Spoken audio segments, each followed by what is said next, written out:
நம்மளை புறப்பிதாவே இந்த காலை வேலைக்காக நன்றி.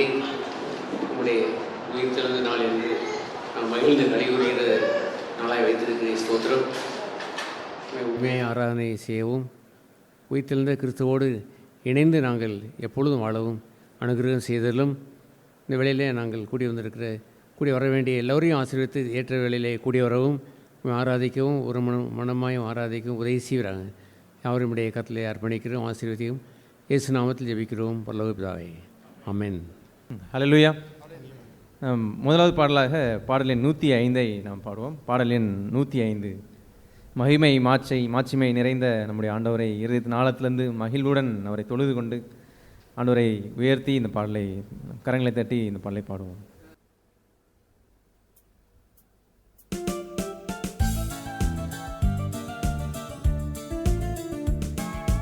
மகிமை மாட்சிமை நிறைந்தவரே மகிழ்வுடன் தொழுதிடுவோம்.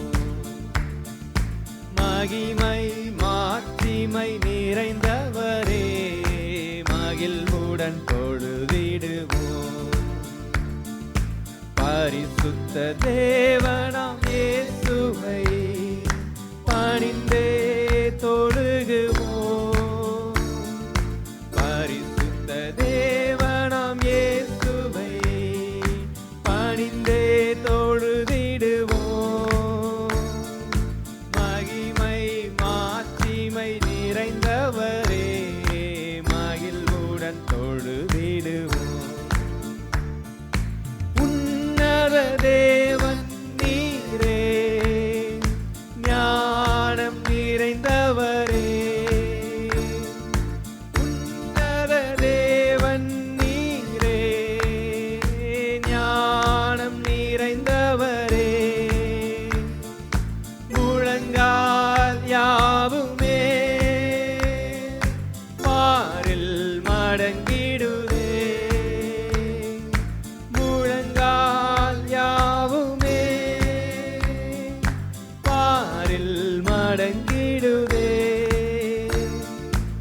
உயர்ந்தவரே சிறந்தவரே என்றும் தொழுதிடுவோம். உயர்ந்தவரே சிறந்தவரே என்றும் தொழுதிடுவோம். மகிமை மாட்சிமை நிறைந்தவரே மகிழ்வுடன் தொழுதிடுவோம். ஒருவரும் சேரா ஒளியில் வாசம் செய்பவரே. ஒருவரும் சேரா ஒளியில் வாசம் செய்பவரே. ஒளியினை தந்துமே இதயத்தில் வாசம் செய்யும் ஒளியினை தந்துமே, இதயத்தில் வாசம் செய்யும் ஒளி நிறைவே, அருள் நிறைவே, என்றும் தொழுதிடுவோம். ஒளி நிறைவே, அருள் நிறைவே, என்றும் தொழுதிடுவோம். மகிமை மாட்சிமை நிறைந்தவரே, மகிழ்வுடன் தொழுதிடுவோம். பரிசுத்த தேவன் நீரே, பாதம் பணிந்திடுவோம். பரிசுத்த தேவன் நீரே, பாதம் பணிந்திடுவோம். கழுவியே நிறுத்தினீரே, சத்திய தேவன் நீரே, கழுவியே நிறுத்தினீரே, சத்திய தேவன் நீரே. கனமகிமை செலுத்தியே நாம் என்றும் தொழுதிடுவோம். கனமகிமை செலுத்தியே நாம் என்றும் தொழுதிடுவோம். மகிமை மாட்சிமை நிறைந்தவரே, மகிழ்வுடன் தொழுதிடுவோம். நித்திய தேவனும் நீரே, நீதி நிறைந்தவரே, நித்திய தேவன் நீரே, நீதி நிறைந்தவரே,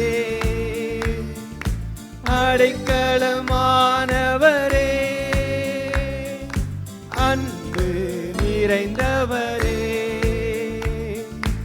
அடைக்கலமானவரே, அன்பு நிறைந்தவரே, நல்லவரே, வல்லவரே, என்றும் தொழுதிடுவோம். நல்லவரே, வல்லவரே, என்றும் தொழுதிடுவோம். மகிமை மாட்சிமை நிறைந்தவரே, மகிழ்வுடன் தொழுதிடுவோம்.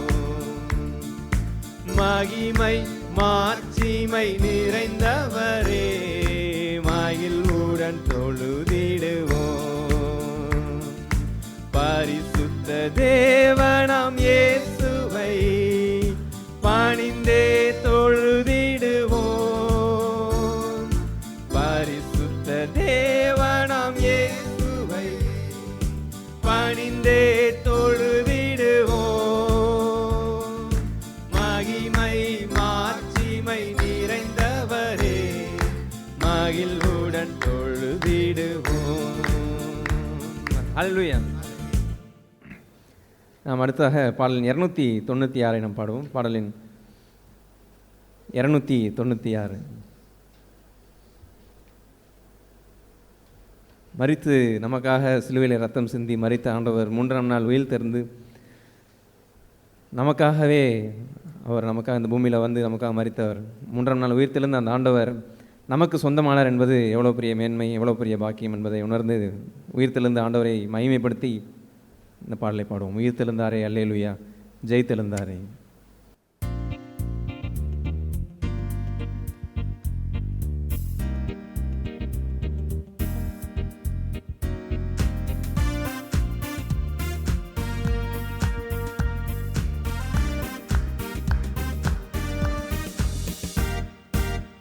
உயிர்த்தெழுந்தாரே அல்லேலூயா, ஜெயித்தெழுந்தாரே.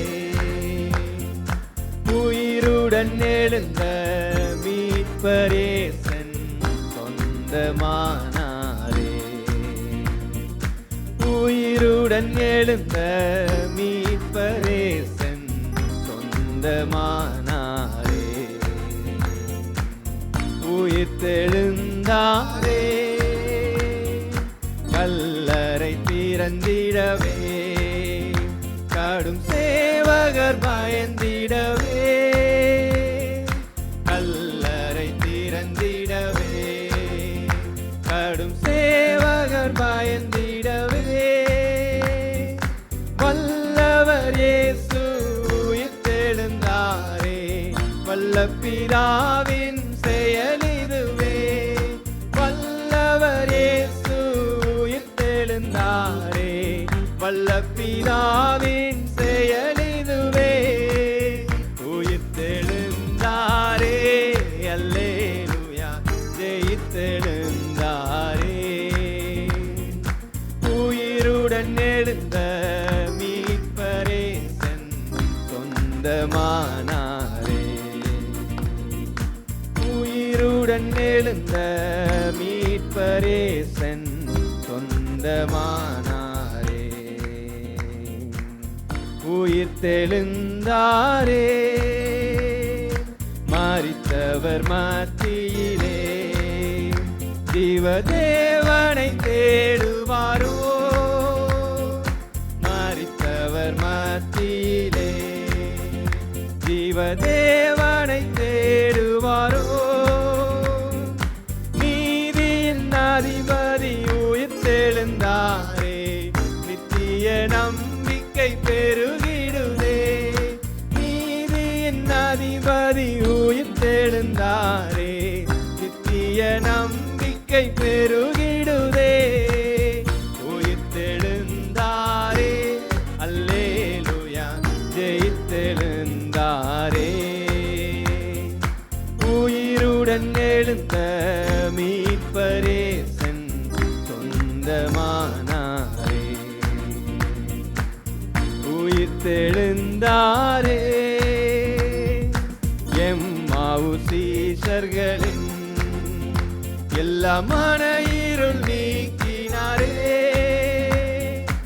எம்மாவு சீஷர்களின் எல்லா மன இருள் நீக்கினாரே, எம்மன கலக்கங்கள் நீக்கினாரே, எல்லையில்லா பரமானந்தமே, எம்மன கலக்கங்கள் நீக்கினதாலே, எல்லையில்லா பரமானந்தமே, உயிர்த்தெழுந்தாரே, அல்லேலூயா, ஜெயித்தெழுந்தாரே, உயிருடன் எழுந்த மீட்பரே சொந்தமானாரே, உயிருடன் எழுந்த மீட்பரே சொந்தமானாரே, உயிர்த்தெழுந்தாரே, மரணமும் கூரெங்கே, பாதாளமுன் ஜெயமெங்கே, மரணமுன் கூரெங்கே, பாதாளமுன் ஜெயமெங்கே, சாவையும் நோயையும் பேயையும் ஜெயித்தான், சபையோரே துதி சாத்திடுவோம், சாவையும் நோயையும் பேயையும் ஜெயித்தான், சபையோரே துதி சாத்திடுவோம், உயிர்த்தெழுந்தாரே, அல்லேலூயா, ஜெயித்தெழுந்தாரே, உயிருடன் எழுந்த மீட்பரே சொந்தமானாரே, உயிருடன் எழுந்த மீட்பரே சொந்தமானாரே, உயிர்த்தெழுந்தாரே, ஆவியால் இன்றும் என்றும் ஆயம்மையும் உயிர்ப்பிக்கவே, ஆவியால் இன்றும் என்றும் ஆயம்மையும் உயிர்ப்பிக்கவே, ஆவியின் அச்சாரம் எமக்களித்தாரே, அல்லேலூயா, துதி சாத்திடுவோம், ஆவியின் அச்சாரம் எமக்களித்தாரே, மக்களித்தாரே. அல்லேலூயா துதி சாத்திடுவோம். உயிர்த்தெழுந்தாரே, அல்லேலூயா ஜெயித்தெழுந்தாரே.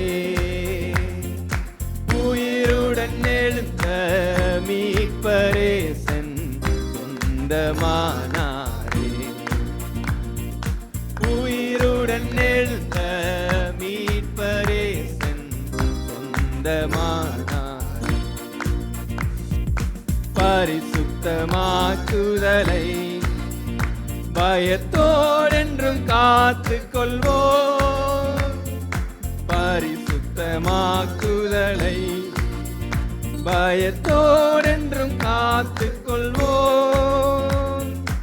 எக்காலம் தோணிக்கையில் மறுரூபமாக எழும்புவோமே மகிமையிலே.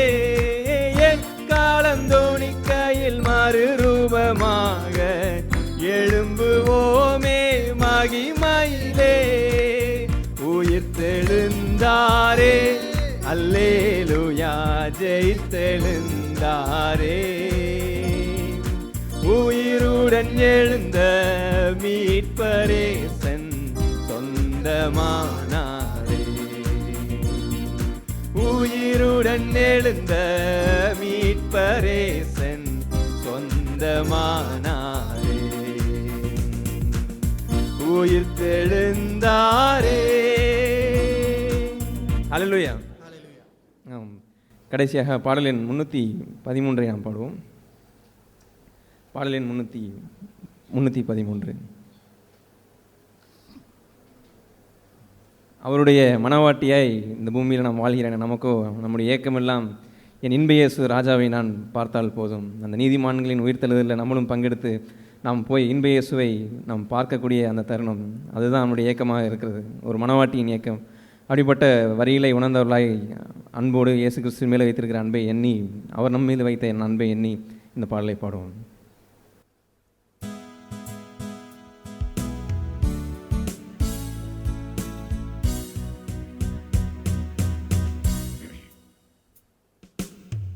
இன்ப இயேசு ராஜாவை நான் பார்த்தால் போதும்.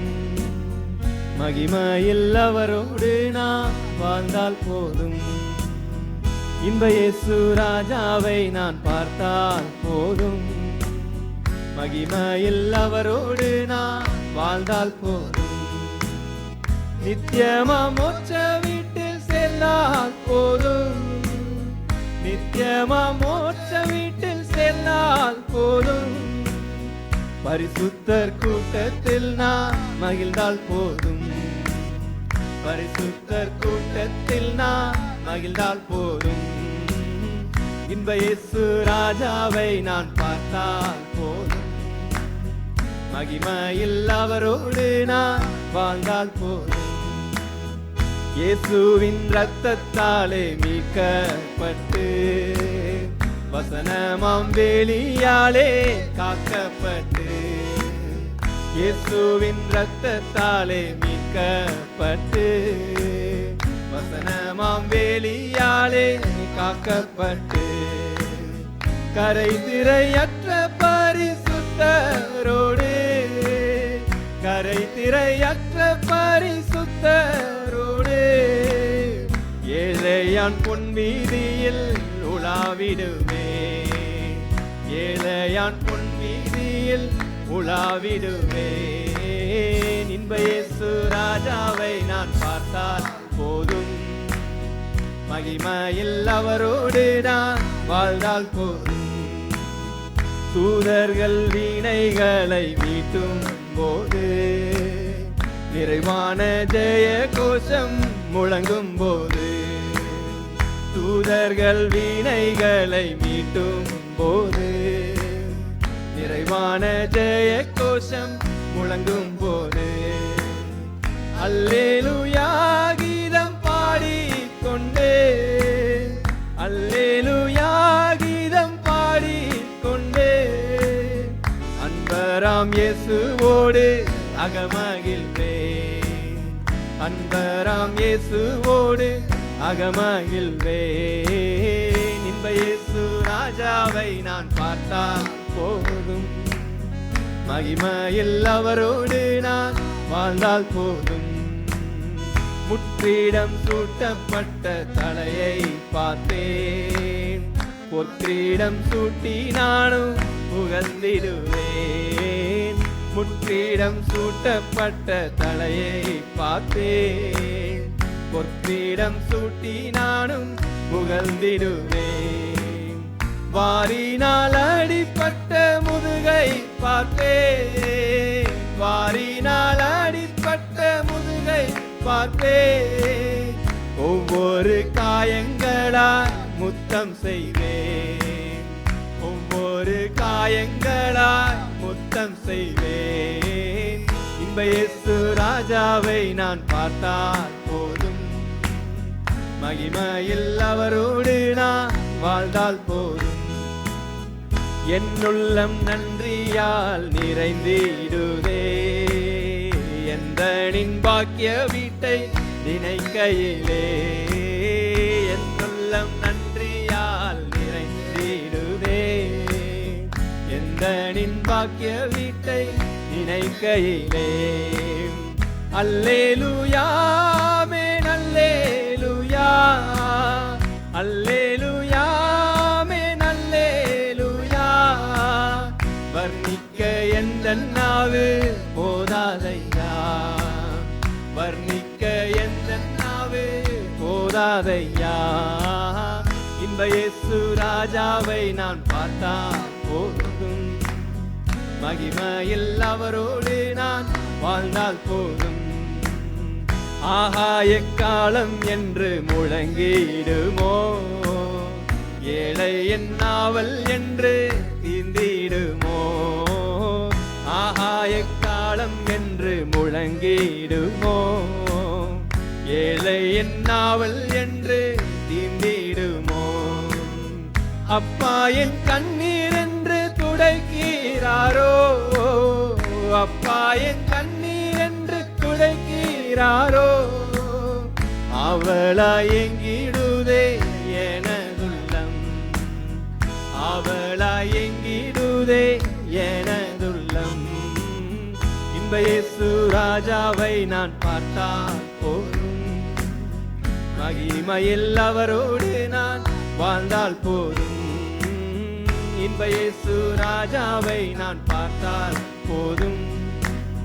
மகிமையில் அவரோடு நான் வாழ்ந்தால் போதும்.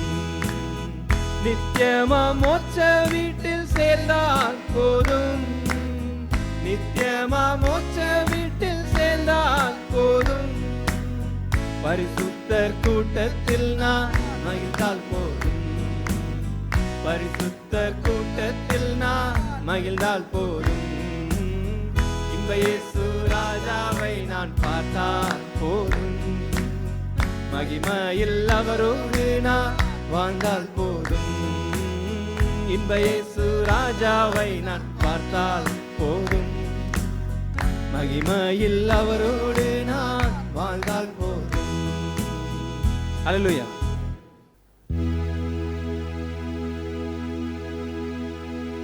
இப்படிப்பட்ட நல்ல இயேசுவை இந்த நாள் வரைக்கும் நம்மளை கைவிடாது நடத்தின நம்முடைய அன்புள்ள ஆண்டவர் நாம் பெற்றிருக்க, அவர் எத்தனை சூழ்நிலைகள் மத்தியில் நாம் கடந்து செல்லும் பொழுது சில சமயம் கலக்கங்களிலே வந்தாலும் அவர் என்னை அன்பு கூறுகிறார், அவர் என் கூடவே இருக்கிறார். என்னை ரட்சித்த ஆண்டவர், எனக்கு சொந்தமான என்னுடைய ஆண்டவர் நல்லவர், சர்வ வல்லவர் என்பதை அறியும் பொழுது எவ்வளவு விடுதலை நம்ம இதயத்தில் ஏற்படுகிறது. இப்படிப்பட்ட ஒரு விடுதலையான வாழ்க்கைக்கு நேராக தான் ஆண்டவர் இந்த பூமியிலே நம்ம வச்சிருக்கிறார். வாழ வைத்து நம்ம சந்தோஷமாக இருக்கும்படியாகவும் சமாதானமாக எந்த சூழ்நிலையும் சமாதானமாக இருக்கும்படியான ஒரு ரகசியத்தையும் கற்றுத்தருகிறார். இப்படிப்பட்ட நல்ல ஆண்டவரை நாம் பெற்றிருக்க எல்லோரும் இதயத்தின் நாளத்திலிருந்து அவரை நாளத்தில் துதித்து மகிழ்ந்து இதயத்தின் நாளத்தில் நன்றி செலுத்துகிறோம். Thank you Jesus, praise you Father for goodness in our life Lord. ஆண்டவரே, எங்கள் வாழ்க்கையில் நீர் மாறாதவரே இருந்திருக்கிறீங்களே, நன்றி நன்றி ஆண்டவரே. நல்லவராகவே இருந்திருக்கிறீங்களே, நன்றி நன்றி. நீர் நம்முடைய மாறாத கிருபைக்காக நன்றி ஆண்டவரே. காலைதோறும் உடைய இரக்கங்கள் கிருபையில் புதுயாய் தந்து ஆதரித்து அப்பா எப்பொழுதும் சோர்ந்து போகிறதுக்கு நீங்கள் இடம் கொடுக்காமல் அப்புறே முன்னேறி செல்லும்படியாய் இந்த நாள் வரைக்கும் எங்களை நடத்தி வந்த நம்முடைய கிருபைக்காக நன்றி நன்றி. துதிக்கிறோம், ஸ்தோத்திரிக்கிறோம் ஆண்டவரே. எங்களை நீர் அன்பு கூறுவதற்கு நன்மை ஏதும் ஒன்று எங்கள் ஒன்று கூட எங்கள் இடத்துல இல்லைப்பா. அப்படிப்பட்ட இடத்துலையும் எங்களை நேசிச்சிங்க, அதற்காக நன்றி. இன்னும் நேசிக்கிறீங்க, அதற்காக நன்றி. முடிவு வரைந்தும் நடத்துவீரே, அதற்காக நன்றி நன்றி. துதிக்கிறோம், ஸ்தோத்திரிக்கிறோம். Thank you Jesus. இந்த இந்த உயிர்த்தெழுந்ததின் வல்லமையை எங்களுக்கும் தந்திருக்கிறீங்களே. நன்றி நன்றி நன்றி ஆண்டவரை துதிக்கிறோம், ஸ்தோத்திரிக்கிறோம் அப்பா. நன்றி. Thank you Jesus. Praise you father. Thank you Lord. Price you. நன்றி நன்றி ஆண்டவரே. தேங்க்யூ.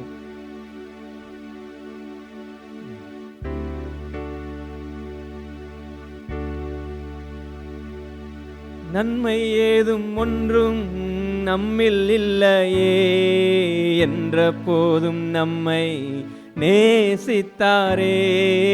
நன்மை ஏதும் ஒன்றும் நம்மில் இல்லையே என்ற போதும் நம்மை நேசித்தாரே.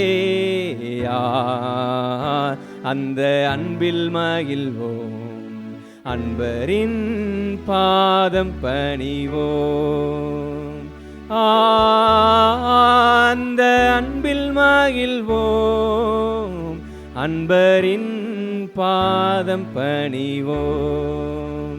நம் தேவன் அன்புள்ளவர், நம் தேவன் பரிசுத்தர், நம் தேவன் நீதிபரர். நமக்காக ஜீவன் தந்த இயேசு அவரே, நமக்காக ஜீவன் தந்த இயேசு அவரே. நாம் சுருக்கமாக 3 சகோதரிகள் 3 சகோதரர்கள் நாம் அன்றைய இதே நாளத்திலிருந்து மகிழ்ந்து துதிக்கப்படுவோம். கர்த்தருக்கு ஸ்தோத்திரம். பெரிய நம்முடைய மகிழ்ச்சியான நாள் என்னென்னா, இயேசு உயிர் தெழுந்த நாள். அதை ஈஸ்டர் என்று அழைக்கிறாங்க. நம்ம ஒவ்வொரு வாரமும் பரிசுத்த ஞாயிறு ஆறாறு என்று நம்ம அதை கொண்டாடுகிறோம், வெற்றியை கொண்டாடுகிறோம். ஆனால் இது பின்பாடு பல ரகசியங்கள் இருக்குது, தேவ ரகசியம் இருக்குது.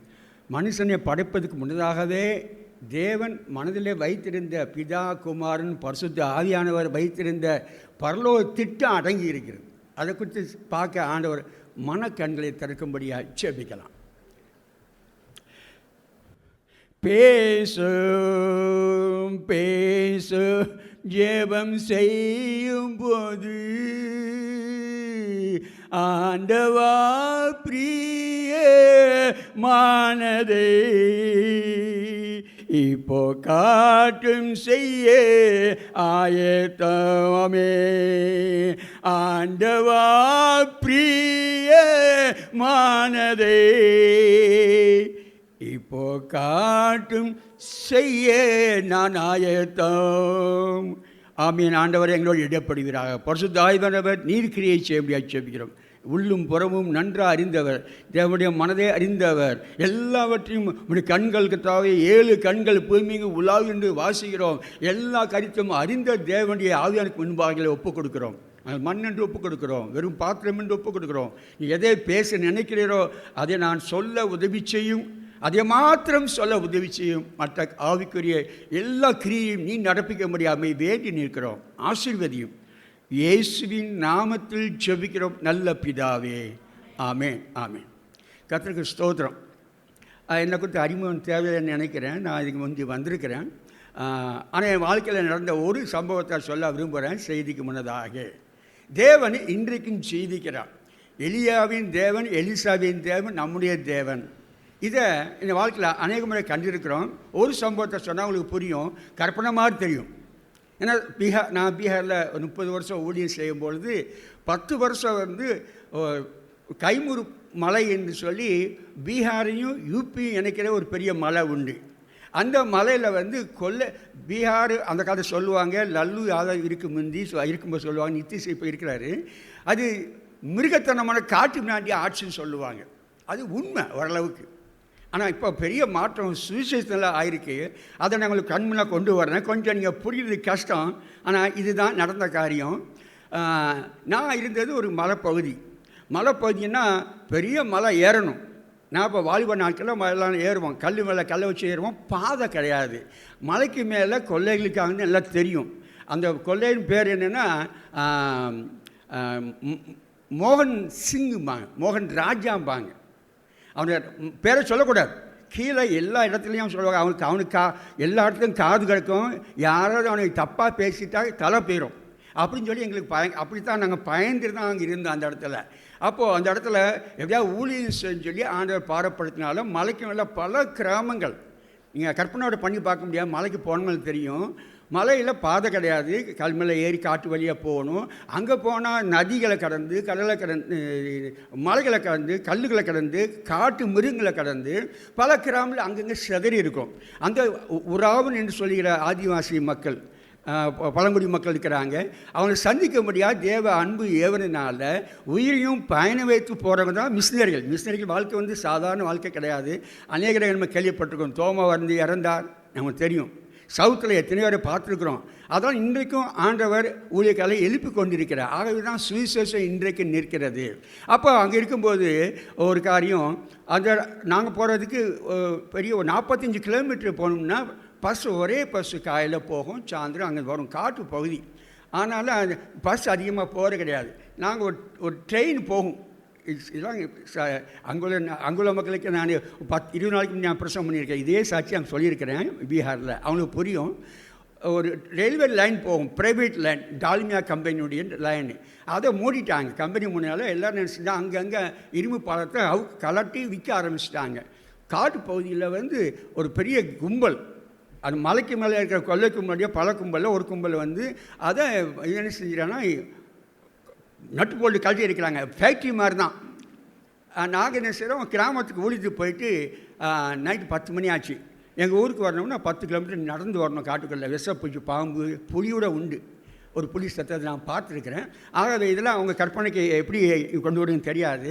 ஆனால் அங்கே போகும்போது எங்களுக்கு ஆண்டு கொடுத்த துணிச்சல் இருக்குது. பலமுள்ள ஆவியை நம்ம கொடுக்கறதுனால நான் கடந்து வந்துட்டோம்.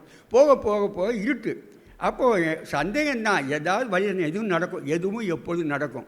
ஆனாலும் தேவனுக்காய் வைராக்கியமாய் செய்யும் பொழுது உயிரையும் நம்ம பெருசாக நினைக்கிறது முடியாத காரியம் நினைப்பது இல்லை. தேவனுக்காக ஏதாவது ஒன்று செஞ்சு சாதிக்கணும். கர்த்தருக்கு ஸ்தோத்திரம்.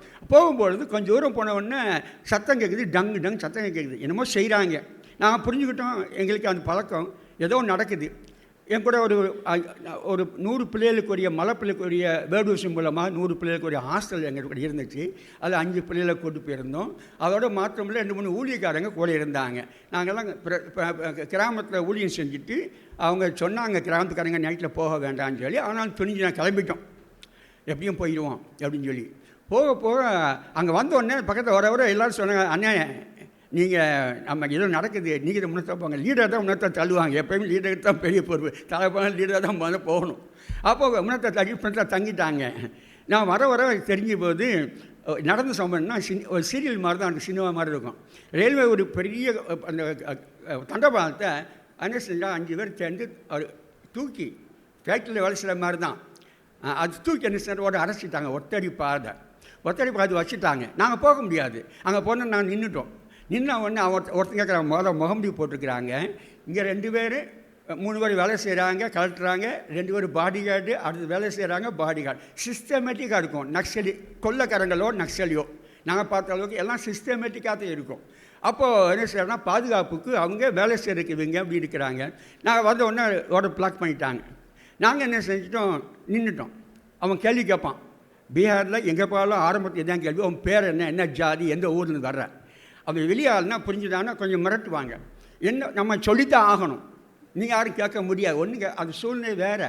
அவன் கேட்டான், நீங்கள் யாருங்க, எங்கேருந்து வர்றீங்க? நாங்கள் இது மாதிரி போலியாங்கிற இடத்துலேருந்து நாங்கள் போகிறோம். சின்பூர் கிராமத்துக்கு போயிருந்தோம். ஏசுவை பற்றி நாங்கள் பிரசவம் பண்ணுறோம். எல்லாம் ஓப்பன். அதோட மறைக்கிறது ஒன்றுமே கிடையாது. அப்போது அந்த ஒருத்தன் முகமுடி போட்டிருந்தவன் என்னை யாருன்னு தெரியுதான் கேட்குறான். அவன் இதில் கேட்குறான், அதாவது அதிகாரத்தில் கேட்குறான். எனக்கு திடீர்னு ஆவியானவர் ஞாபகப்படுத்தினார். மலைக்கு மேலே ஒரு சம்பவம் நடந்தது கொஞ்சம் நாட்களுக்கு முன்பாக. நானும் கொஞ்சம் சில மெட்ராஸ் வந்த விருந்தாளிகளை கெஸ்ட் வந்தாங்க விசிட் பண்ணுறதுக்காக. நான் கூப்பிட்டு போயிருந்தேன். ஒரு வீட்டில் போய் இருக்கும்போது அவங்க சாப்பாடு செஞ்சு கொடுக்குறதுக்காக உபசரிப்பாங்க, நல்லா உபசரிப்பாங்க. அப்போ திடீர்னு ஒருத்தன் தான், ஒருத்தன் தான் வந்து அவன் பாக்கெட்டில் ரிவால்வர் இருக்குது, காமிக்க அது தெரியாமல் இருக்குது. உள்ளே வந்து உட்காந்துட்டு ஹாய் உட்காந்துட்டு, யார் நீங்கள், இவங்களாம் யார் அவங்க கேட்குறான். அவங்க பயந்துட்டாங்க. ஏன்னா அவங்க கெஸ்ட்டை அவமதிக்கக்கூடாதுன்னு சொல்லி அவங்க பயந்துட்டாங்க. இஷ்டத்தை சொன்னாங்க. அவன் சொன்னான், ஏசு இப்படி பிரச்சனை பண்ணிட்டு எங்கே பண்ணாதப்போ அப்படின்ட்டான். அதோட முடிஞ்சு போச்சு. அவன் கடைசியில் நாங்கள் வந்துட்டோம். இது ஒரு சம்பவம் முந்தி. அதை ஆவியானவர் ஞாபகப்படுத்தாரு. அந்த இருட்டில் காட்டுக்குள்ளே அது அடைக்கப்பட்டிருக்கு. கையெல்லாம் துப்பாக்கி இருக்குது. ஒவ்வொருத்தங்க கையிலையும் 2 பாடி கார்டு, 2 பேர் எல்லா கையிலும் துப்பாக்கி இருக்குது. அப்போது என்னென்ன நடக்குதுன்னா, என்னை யாரும் தெரியுமா கேட்கும்போது ஆவியானவர் ஞாபகப்படுத்தாரு. நான் சொன்னது தெரியுமா? தெரியும். அது அந்த சம்பவத்துக்கு ஞாபகம் வந்துச்சு. உடனே அவன் கமெண்ட் பண்ணான், பாதையை திறந்து விடு. இதெல்லாம் நம்ம தமிழ்நாட்டில் சொன்னால் ஒன்றும் புரியாது. ஆனால் கற்பனை பண்ணி பாருங்கள், அது நடந்த நிஜமான காரியம்.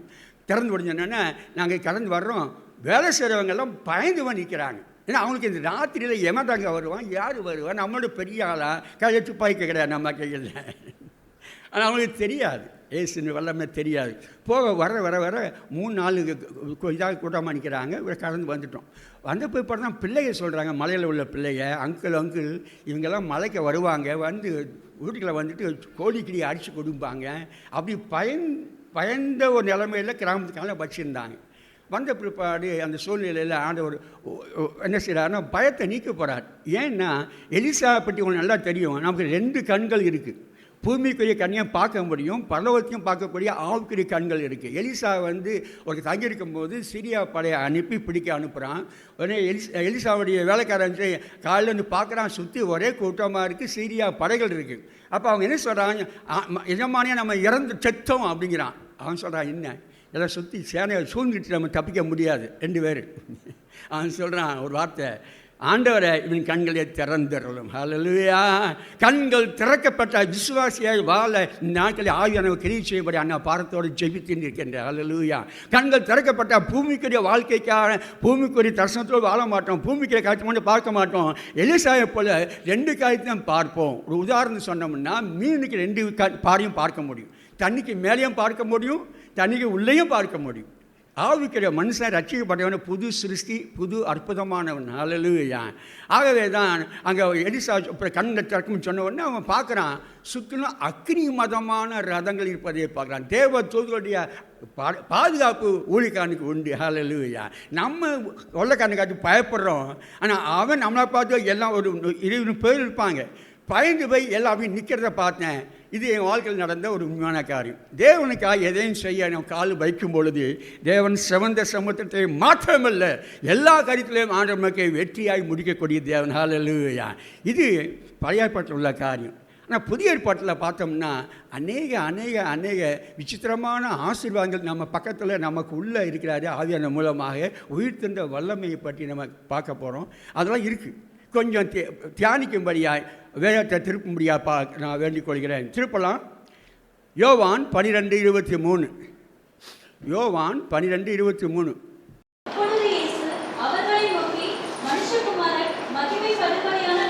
மனுஷகுமாரன் மகிமைப்படும்படியான வேலை வந்தது. த ஹவர் ஹஸ் கம். அந்த வேலை, அது இங்கிலீஷில் ஹவர்னு போட்டிருக்கு, டைம் போடல. அந்த வேலை குறிப்பிட்ட ஒரு காரியம் பூமியில் நடக்கணும். ஆண்டவர் சொல்கிறாரு மரியாதை. யோவான் 2 சொல்லும்போது திராட்சை தனியாக மாற்றுக்குன்னு சொல்கிறாரு. மரியா சொல்லும்போது இன்னும் என் வேலை வரல. அற்புதம் செய்கிறதுக்கு வேலை எப்போ இருக்குது. ஆனால் ஆண்டவருடைய முக்கியமான ஒரு மிஷன் என்னென்னா, நமக்காக சிலுவையிலே ரத்தம் சிந்தி பலியாகி பஸ்கா பலியாகக்கூடிய காரியத்துக்கு தான் வந்தார். அவர் நல்லா தெரியும். உலக தோற்றத்துக்கு முன்னதாகவே அடிக்கப்பட்ட ஆட்டுக்குட்டின்னு சொல்லி வேதம் சொல்லுகிறது. தேவனுக்கு பூமியில் மனுஷனை, இன்னொன்று சொல்லப்போனால் மனுஷனை படைக்கும் முன்னதாகவே மனுஷனை விழுவது தெரியும், உங்களுடைய ரட்சிப்பு தெரியும், உங்களுடைய பருவத்தை சேர்க்கக்கூடிய அவருக்கு மனசில் ஒரு பிளான் இருந்துச்சு. உங்களுக்காக அவனுக்கு குமாரனை அனுப்பும்படி அவர் ஒரு சரீரத்தை ஆயத்தம் பண்ணார். எபிரேயரில் 8-9 பார்த்தீங்கன்னா அவருக்கு ஒரு சரீரம் ஆயத்தம் பண்ணப்பட்டது மனுஷனை படைப்பதற்கு முன்னதாகவே. நம்ம தேவன் இவ்வளோ பெரியவர், நம்ம எண்ணிக்கைக்கு எண்ணத்திற்கு மிஞ்சினவர். பூமியில் வந்த பொழுது சொல்கிறாரு அநேக இடத்துல, கடைசி 12ஆம் அதிகாரத்தில் மாத்திரம் சொல்கிறாரு, இப்போ என் வேலை வந்துருச்சு. என்ன வேலை வந்துச்சுன்னா, அது திரும்ப சொல்கிறாரு சிசுகளுக்கு, நான் மெரிசலுங்க போகிறோம், நம்ம பிடிப்பாங்க, மனுஷகுமான வாழ்நாள் அடிப்பாங்க, காரி துப்புவாங்க, கொலை செய்வாங்க, ஆகிலும் 3ஆம் நாள் உயிரோடு எழுந்திருப்பேன் சொல்கிறார். இந்த சொல்ல பண்ண தமிழில் மரம் மண்டைகளுக்கு ஒன்றும் புரியல. விசுவாசம் இல்லாத, மூளைக்குள்ளே ஏற்றுக்கொள்ள முடியாத, புத்தி இல்லாதவர்களை சொல்லி ஆண்டு சொல்கிறாரு. எம்மாவூர் சீசர் சொல்லும்பொழுது விசுவாசிக்கிறதுக்கு புத்தி இல்லாதவர்களே சொல்கிறார். அது ஃபூல், முட்டாள்னு அர்த்தம். நமக்குள்ள உயிர்த்தெழுந்த வல்லமையை, உயிர்த்தெழுந்த காரியத்தை கிரகிக்க முடியாது. அது அவ்வளோ ரகசியம் இருக்குது. சரி, அப்போது ஆண்டவர் சொல்கிறாரு இங்கே வேலையை வந்துச்சுன்னு சொல்கிறாரு. அது பிற்பாடு பார்த்தீங்கன்னா ஒரு பெரிய போராட்டம். கெத்செமனிக்கு முந்தி அதுக்கு பிற்பாடு ஆண்டு சொல்கிறாரு, என் ஆத்மா மரணத்துக்கு ஏதுவான துக்கம் கொண்டிருக்குதுன்னு சொல்கிறார். இந்த வசனத்தில் வாசிக்கிறதுக்கு நேரம் இல்லை, கொஞ்சம் தெரிஞ்ச வசனம் இருக்கலாம். ஆண்டவருக்கு இப்போ பெரிய போராட்டம். சிலுவை பாடு அல்ல, சொல்லுவாங்க இவ்வளோ பெரிய ஆணி அடித்தாங்க, அது அல்ல. முதுகு பிளந்தாங்க, உழுது போட்ட மாதிரி உழுது போட்டாங்க. எஸ்ஐயா 52 53 உள்ள தீர்க்கதரிசனம் எல்லாம் 700 ஆண்டுக்கு முன்னாடி சொல்லப்பட்ட எல்லாமே இயேசுக்கு நன்றாக தெரியும். பாடு அனுபவிப்பதற்கு இயேசு கஷ்டமே கிடையாது. பிள்ளைக்காய் தாய் தாப்பன் மறிப்பதற்கு ஆயத்தமாக இருக்கிறாங்க உலகப்புற மனுஷங்க. நமக்காக பாடுபட்டது பெரிய காரியம் கிடையாது. ஒன்றே ஒன்று ஒரு கஷ்டம், வாழ்க்கை முழுசுமாய் பிதாவுக்கு பிரியமானதை மாத்திரம் செய்துட்டு வந்தார். பிதாவுக்கு எது பிரியமானதோ இந்த திட்டத்தை நிறைவேற்றுறதுக்கு கொஞ்சம் கூட பெசக்கூடாது வந்தார். ஆனால் ஒரு இடத்துல வரும்பொழுது இந்த இதில் பிற்பாடு பார்த்தீங்கன்னா இந்த ஆத்மா மரணத்துக்கு எதுவான தூக்கம், ஸ்ட்ரகிள் நடக்குது, போராட்டம் நடக்குது. என்ன போராட்டம் அப்படின்னா சிலுவை பற்றிய பயம் இல்லை. ஆண்டவருக்கு பாடு ஒரு பிரச்சனை கிடையாது. உங்களுக்காக தன் உயிரே கொடுக்க முடியாது. பிதா யோசனை பண்ணியிருந்தார், திட்டம் பண்ணியிருந்தார். பிதா உலகத்தில் அன்பு கூர்ந்தார், தவனுக்கு குமாரனை கொடுத்து. குமாரன் நம்மை நேசித்தார், பரிசுத்த ஆய்வாளர் தன் அன்பை ஊற்றுகிறார். 3 திரிய தேவனும் நம்மை நேசிக்கிறாங்க. இதோட பெரிய ஒரு அன்பின் செய்தி இந்த உலகத்தில் கிடையாது. இந்த தேவனை விட்டு உலக மனுஷங்க போகிறத பார்க்கும்போது தான், நரகத்துக்கு போகிறத பார்க்கும்போது தான், ஏசை விசுவாசியதை பார்க்கும்போது தான் இரவும் போலும் கண்ணீர் விட்டு அழுத இறைமையா போல் சொல்ல கண்ணில் கண்ணீர் வரும். உங்கள் வாழ்க்கையில் உலகத்து மனுஷனை பார்க்கும்பொழுது நம்ம இன்னைக்கு ரட்சிக்கப்பட்டிருக்கோம். இன்னும் எத்தனையோ பேர் நம்ம பக்கத்தில் உள்ளவங்க ரட்சிக்கப்படலை. இதை நீங்கள் சாதாரணமாக பார்த்தீங்கன்னா உங்களுடைய மனக்கண்கள் வேறு மாதிரி, உங்களுடைய இருதயம் இன்னும் உடைக்கப்பட வேண்டியது இருக்குது. உடைக்கப்பட்ட உள்ளம் உள்ளவங்க, நித்திய தரிசனத்தை பார்த்தவங்க ஒரு மனுஷனை பார்க்கும் பொழுது அவன் சுவிசேஷத்தை சொல்லாமல் இருக்க முடியாது. இயேசு விசுவாசியாக விட்டால் நித்திய ஆக்கினை சொல்லப்பட்டிருக்கு யோவான் 3:17. அது இட் இஸ் கண்டம். அது இந்த ஒரு பாலத்தை சொல்லி போட்டிருப்பாங்க, உடஞ்ச பாலம் போகாதேன்னு சொல்றதுக்கு கண்டம் போட்டிருப்பாங்க. எப்போதும் உடைய முடியும். உலகத்தில் வாழ்கிற கிரிக்கெட்டரோ சினிமாட்டோ யாரோ பெரிய அம்பானியோ அதானியோ எப்பொழுதும் மறித்தாலும் நித்திய நரகத்துக்கு போகிறவங்க. இது ஆண்டவருக்கு கண்டதுனால தான் தனக்கு குமாரனை கொடுத்தார். இது அறிந்த தேவஜனமாய் நாம் சும்மா நமக்காக வாழ்ந்து வாழ்க்கையை 40, 50, 80 வருஷம் வாழ்க்கையை கழிக்க முடியாது. தேவ அன்புண்மை நெருக்கி ஏவிச்சுன்னா 2 கொரிந்தியர் 5:14 வாசித்தீங்க தெரியும். தேவ அன்புண்மை நெருக்கி ஏவுது. போய் சொல்லு சொல்லு சொல்லு. ஒவ்வொருவருக்காக இயேசு மரித்தான், ஒவ்வொருவருக்காக மரித்தான். ஆகவே எல்லாரும் மரித்தான்னு சொல்லப்பட்டிருக்கு. சுவிசேஷத்தை சொல்கிற இந்த கடமை சொல்லி பவுல் சொல்கிறார். கர்த்தருக்கு ஸ்தோத்திரம். நான் அந்த செய்திகள் இந்த செய்தி நீளமானது கொஞ்சம் டைம் கொடுக்கப்பட்டு நான் முடிக்க பார்க்குறேன். இது ஆண்டு சொல்லும்போது மகிமைப்படும்படியான வேலை வந்தது. என்ன மகிமைப்படும்படியான வேலை? சிலுவை துக்கமான காரியம் கிடையாது. உலகத்தின் பார்வையில் பார்த்தா துக்கம்தான். ஆனால் 2 பார்வையில் பார்த்தீங்கன்னா, நித்திய பார்வையில் பார்த்தீங்கன்னா அதுதான் உங்களுக்கு ரட்சிப்பு உண்டாக்கக்கூடிய தேவனுடைய திட்டம். ஹல்லேலூயா. இயேசு கிறிஸ்து சிலுவையில் அறையப்படுவதும், மரித்து அடக்கம் பண்ணப்படுவதும், உயிர் தெழுவதும் 4வது ஒன்று இருக்குது. பரலோகம் போய் சிங்காசனில் உட்காருவதும் சேர்ந்து ஒரே ஒரு லைன், ஒரு பேக்கேஜ். நம்ம லாங்குவேஜ் சொன்னால் பேக்கேஜ். சிலுவைங்க மட்டும் தனியாக கிடையாது. ஆனால் பேர் அது தனியாக பார்த்தவங்களாம் சொல்கிறான், தனியாக கூட்டு போய் ஆண்டவரே உமக்கு நேரக்கூட இதெல்லாம் நேரிடக்கூடாது, இது முடியாது, இது நடக்க விட மாட்டேன் நான். பட்டை இருக்குது, அதான் செஞ்சாங்க. ஏன்னா ஒரு பார்வை 3 4 சேர்த்து பார்க்கணும். இயேசு சிலுவையில் மரித்தது ஒவ்வொருவர்களுக்காக மனத்தை ருசி பார்த்தான்னு சொல்லி 2 எபேசியர் 2:11-12 வாசித்தீங்கன்னா தெரியும். நான் வசனத்தை சொல்லிட்டு போகிறேன், படிக்கிற நேரம் இல்லை, அந்த டைமை வேஸ்ட் பண்ணக்கூடாதுன்னு நினைக்கிறேன். எபிரேயர் 2:11-12 ஒவ்வொருவருக்காக மரணத்தை ருசி பார்த்தா. என்ன மரணம்? அதில் ஒரு ரகசியத்தை கொஞ்சம் பார்க்கலாம் பிற்பாடு. ஆண்டவர் மரிப்பதுக்கு தயங்கவே இல்லை. உங்களுக்காக உயிரை கொடுக்க ஆயத்தம், மகிமை திறந்து வர்றதுக்கு ஆயத்தம், சிங்காசனத்தை இழக்க ஆயத்தம். ஆனால் பிதாவை விட்டு விலக முடியாது. அவருடைய ஒரே காரியம் பிதாக்குமான பரிசுத்த ஆவிய மூன்றும் இணைந்த 3 திரியேக தேவன். அதை பிரிக்க முடியாது. ஆனால் சிலுவையில் 3 மணி நேரம் மாத்திரம்தான் பிதா குமாரனை கைவிட்டா. ஏசு கதறாரு. அது எப்பயுமே கதறலை. என் தேவனே பிதான்னு சொல்லலை. ஒரிஜினல் புத்தகத்தில் பார்த்தீங்கன்னா பிதான்னு சொல்ல முடியாது, உரிமை போயிடுச்சு. பிதா கைவிட்டு முகத்தை மறித்தார். எல்லா உலகத்தின் பாவமும் அவர் மேல் வைக்கப்படும் பொழுது பரிசுத்த கண்ணராகிய தேவன் பாவத்தை பார்க்க மாட்டாத கண்ணன். அவரை பாவமாகவே கருதினார். உனக்காக, எனக்காக, ஒவ்வொருவருக்காக எல்லா பாவத்தையும், கடந்த காலம், நிகழ்காலம், வருங்காலம், எல்லாருடைய பாவத்தையும் இயேசு சுமக்கும் பொழுது ஒன்று நடந்துச்சு. பிதா அவருக்கு இறக்கம் பாராட்ட முடியாது. நீதியும் அன்பும் இணைஞ்ச இடம்தான் சிலுவை. ஒருத்தர் சொல்லுவாங்க, இயேசு கிறிஸ்து வாழ்நாள் முழுதும் பரிசுத்தமாய் வாழ்ந்தான். என்னத்துல பாவம் என்னன்னு சொல்லுங்க சொல்கிறார், சேலஞ்ச் பண்ணுறாரு. ஆனால் தேவனுடைய அன்பு ஒன்று இருக்க, நீதியை நிறைவேற்றும் அன்பு. பூமியில் கோர்ட் இருக்குது, எல்லா கோர்ட் சட்டமும் மாறிப்போம். ஹெவன்லி கோர்ட்டில், பரலோக கோர்ட்டில் தேவன் இறக்கம் பாராட்ட முடியாது. பாவிக்கு தண்டனை கொடுத்து தான் ஆகும். அதான் பிசாசு சொல்கிறான். போய் யோபு சொல்லும்போது தான் நீ செய்யுமை யார் சொல்கிறான், சேலஞ்ச் பண்ணுறான். அவனுக்கு உரிமை இருக்க போய் கேட்குறான். பரலோக கோர்ட்டு ஒன்று இருக்குது. அங்கே நடக்கிற சம்பவம் என்ன, தேவன் அன்பு காமிச்சாலும் மற்ற மதத்தில், முஸ்லீம் மதத்தில், மற்ற மதத்தில் அப்படியே கடவுள் மன்னிச்சிடுவார். முடியாது. நீதியை சரியாக புரிந்து கொண்டால், வேதம் காட்டும் பாதையை புரிந்து கொண்டால், தேவன் இஷ்டம் போல எதுவும் செய்ய முடியாது. அவரும் கட்டுப்பட்டவர். நீதிக்கும் நியாயத்திற்கும் அன்புக்கும் கட்டுப்பட்டவர். அன்பு சொல்லுது, சிலுவையை தன் பிதாவை கொடுக்க அவர் ஆயத்தம், இயேசு மரிக்க ஆயத்தம். ஆனால் இப்போது நீதியை நிறைவேற்றி தான் ஆகணும். பஸ்கா பலியாய் மரித்து தான் ஆகணும். கர்த்தருக்கு ஸ்தோத்திரம். அங்கே இயேசு கிறிஸ்து என்ன சொல்கிறாருன்னா, இப்படி நீளமாக சொன்ன நீளமாக சொல்கிறதுக்கு தான் மனசு வரும். அந்த நேரம் இல்லாதனால நான் சுருக்கிறேன், மேக்ஸிமம் சுருக்க பார்க்குறேன். மற்ற காரியத்தை ஆவியான கிரியை செய்யட்டும். இயேசு கிறிஸ்து தன்னை ஒப்பு கொடுத்தா. கெத்செமனேல ஏன் அவரால் முடியாமல் இருந்துச்சு? பிதாவே எடுத்துன்னு சொல்கிறார், இந்த பாத்திரம் என்னை விட்டு நீங்கள் குடும்பனால் நீங்கள் முடி செய்யும். அவர் தெரியும், இதை நான் குடிச்சு தான் ஆகணும். அந்த பாத்திரத்தில் என்ன இருக்குது? முழு உலகத்தினுடைய பாவம் இருக்குது.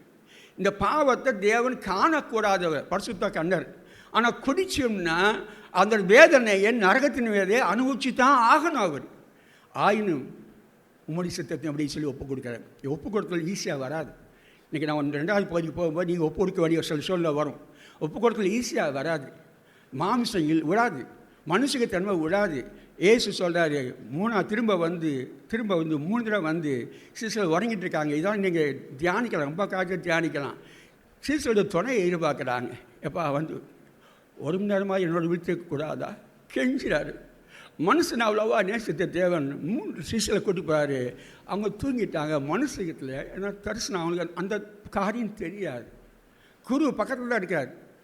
முழங்கால் படிட்டு விழுகிறாரு. நெத்தி வேர்வை ரத்தமாக வடியுதுன்னு பார்க்குறோம். அது மேக்சிமம் உள்ளத்துடைய வேதனை. உள்ள உடங்கி அது அழுகிறாரு மாதிரி அது அப்படின்னு சொல்லணும். ரத்த வேர்வை சிந்துறார். ஆனால் இவங்க தூங்கிக்கிட்டு இருக்கிறாங்க. இன்றைக்கி நாம் இயேசுடைய அன்பை உணர்ந்தாலும் தூங்குகிற சபையாக இருக்க முடியும். தேவனுடைய தரிசனத்தையும் பாரத்தையும் புரியாமல் நாம் நமக்காய் வாழ்ந்து ஓட்டத்தை முடிக்க முடியும். அது தேவன் என்னோடு இருக்க முடியாதா, விழித்து இருக்கக்கூடாதான் கேட்குறாரு. அப்புறம் அங்கே ஆண்டு சொல்லிட்டு அன்றைக்குமே தூங்குங்கப்பா, முடிங்கப்பா, முடிச்சேங்காத ஒப்பு கொடுத்தார். பூர்வமாக ஒப்பு கொடுத்தாரு. கல்வரிக்கு போனார், எல்லாம் முடிஞ்சது. அவர் அங்கே முடிக்கும்போது கல்வரிக்கு போவோம். 3 மணி நேரம் மதிய நேரத்தில் ஆண்டவர் பிதாவின் முகத்தை பார்க்க முடியல. அப்போ தான் உச்சக்கட்டம். பிதாவை விட்டு ஒரு பொழுதும் பிரியாத நித்திய தேவன், பிதா, குமாரன், பரிசுத்த ஆவியானவர் 3 பேரும் பின்னி படைஞ்சவங்க. அவள் யாரும் பிரிக்க முடியாது. நான் ஒரு சயின்ஸ் டீச்சர். 40 வருஷத்துக்கு முன்னாடி எனக்கு பிரசங்கம் சொல்லி கொடுத்தாங்க. என் தேவனை சொல்லி பிரசங்கம் பண்ணி சொல்லி ஒரு சபையில். நான் சயின்ஸ் டீச்சர். அணுவை பிரிக்க முடியாத கடைசி துகள் தான் அணுன்னு சொல்லி கேள்விப்பட்டிருக்கோம். அதில் வந்து நியூட்ரான், புரோட்டான், இன்னொன்று எலக்ட்ரான் இருக்குது. எப்போ அதை ஒரு ஃபோர்ஸ் வச்சு உடைக்கிறாங்களோ பெரிய ஆட்டம் பாம்போன்ற சக்தியை உண்டாக்க முடியும். அது மறுபடியும் பிரிஞ்சு செயின் ரியாக்ஷன் ஆகும். பெரிய சக்தி உண்டாகும், வல்லமை உண்டாகும், அக்கினி உண்டாகும். அதுதான் ஆட்டம் பாம். தேவன் நமக்காய் பிரிக்கப்பட முடியாத அணுவை பிரிக்கும் நடந்துச்சுன்னா, பிதா விட்டு குமாரன் பிரிக்கப்பட்டார்னா பூமியில் ரட்சிப்புக்காக எதையும் செய்வாரால் முடியும். பிசாசின் தலையை நொறுக்கின இடம்தான் எது? சிலுவை. ஹல்லேலூயா. முடியாததை தேவன் செய்து காமித்தார். இன்றைக்கி கேட்பாங்க, கடவுளுக்கு ஏயா மறிக்கணும் சொல்கிறாங்க. நீ தேவனுக்கு குமாரனானால் இறங்கி வாரும் சொல்லி கிண்டல் பண்ணுறாங்க.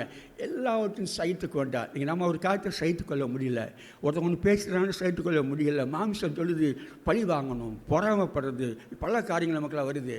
கர்த்தருக்கு ஸ்தோத்திரம். தேவன் நம்மை முற்றிலுமாய் மறுவப்படுத்த ஆவியானவரை கொடுத்துருக்கிறார். கர்த்தருக்கு ஸ்தோத்திரம். எம்மாவூர் சிசுகளுக்கு அது புரிய முடியல. இங்கே லூக்கா 24 படித்து பார்த்தீங்கன்னா, எங்கள் ஸ்திரீகள் சில போனால் ஏசு கூடயே வரார். அது புரியலை அவங்களுக்கு. கேட்கும்போது ஏன் துக்கமாக இருக்கீங்க? ஐயா, எரிசல் நடந்தவங்களுக்கு தெரியாதா? நீ அந்நீராக கேட்குறாங்க. பல காரியங்கள் நீளமான சம்பாஷணை, இன்ட்ரெஸ்டிங்கான காரியமாக இருக்கும். ஆனால் ஒவ்வொன்றும் அர்த்தம் இருக்கும். ஏசு கடைசியில் சொல்கிறாரு, மோசே முதற்கொண்டு தீர்க்கதரிசி வரைக்கும் சொல்லப்பட்ட எல்லாவற்றையும் வழியிலே விவரித்து கொண்டு அந்த பைபிள்ஸ் எடுத்துகிட்டே போகிறார். ஒரு 8 கிலோமீட்டர் 10 கிலோமீட்டர் நடந்து போகிறாரு. தேவனும் பூமியை நடந்தார். இது எனக்கு பெரிய ஒரு ஆச்சரியமான ஒரு சரி என் மனசில். பரலோகத்தின் தேவன் மேகத்தின் மேல் நடக்கிறவர், தண்ணீர் மேல் நடக்கிறவர் இந்த பூமியிலே மனுஷனை போல நடந்தால் மனுஷகிட்ட அதை செஞ்சு தான் ஆக வேண்டியதாக இருந்துச்சு.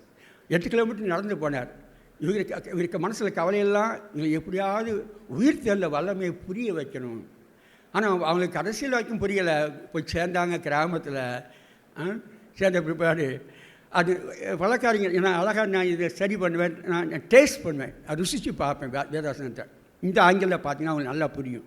ஆண்டவர் பொறுமையாக காத்திருந்தா 40 நாட்கள் உயிரோடு இருக்கிறதை நிரூபித்து காமிக்கும்படியாக யோவான் சொல்லுங்க 3வது முறையும் பேதுருக்கு தரிசனம் கொடுத்தார். முதல்ல கொடுத்தாரு, 2வது தோமா இல்லை, தோமா கொடுத்தாரு. ஆண்டவர் திரும்ப திரும்ப திரும்ப வெளிப்படுத்துகிறார். ஏன் அப்படின்னா உயிர் தந்த சரீரம் புரிய முடியாத சரீரம். நம்ம நினைக்க இந்த சரீரம் கிடையாது. லாசர் வந்த உயிர் தள்ளி வேறு, திரும்ப மாம்ச சரீரத்தில் வந்து மரித்தான். ஏசு கிறிஸ்து அப்படி இல்லை, மகிமையின் சரீரத்தோடு வந்தார்.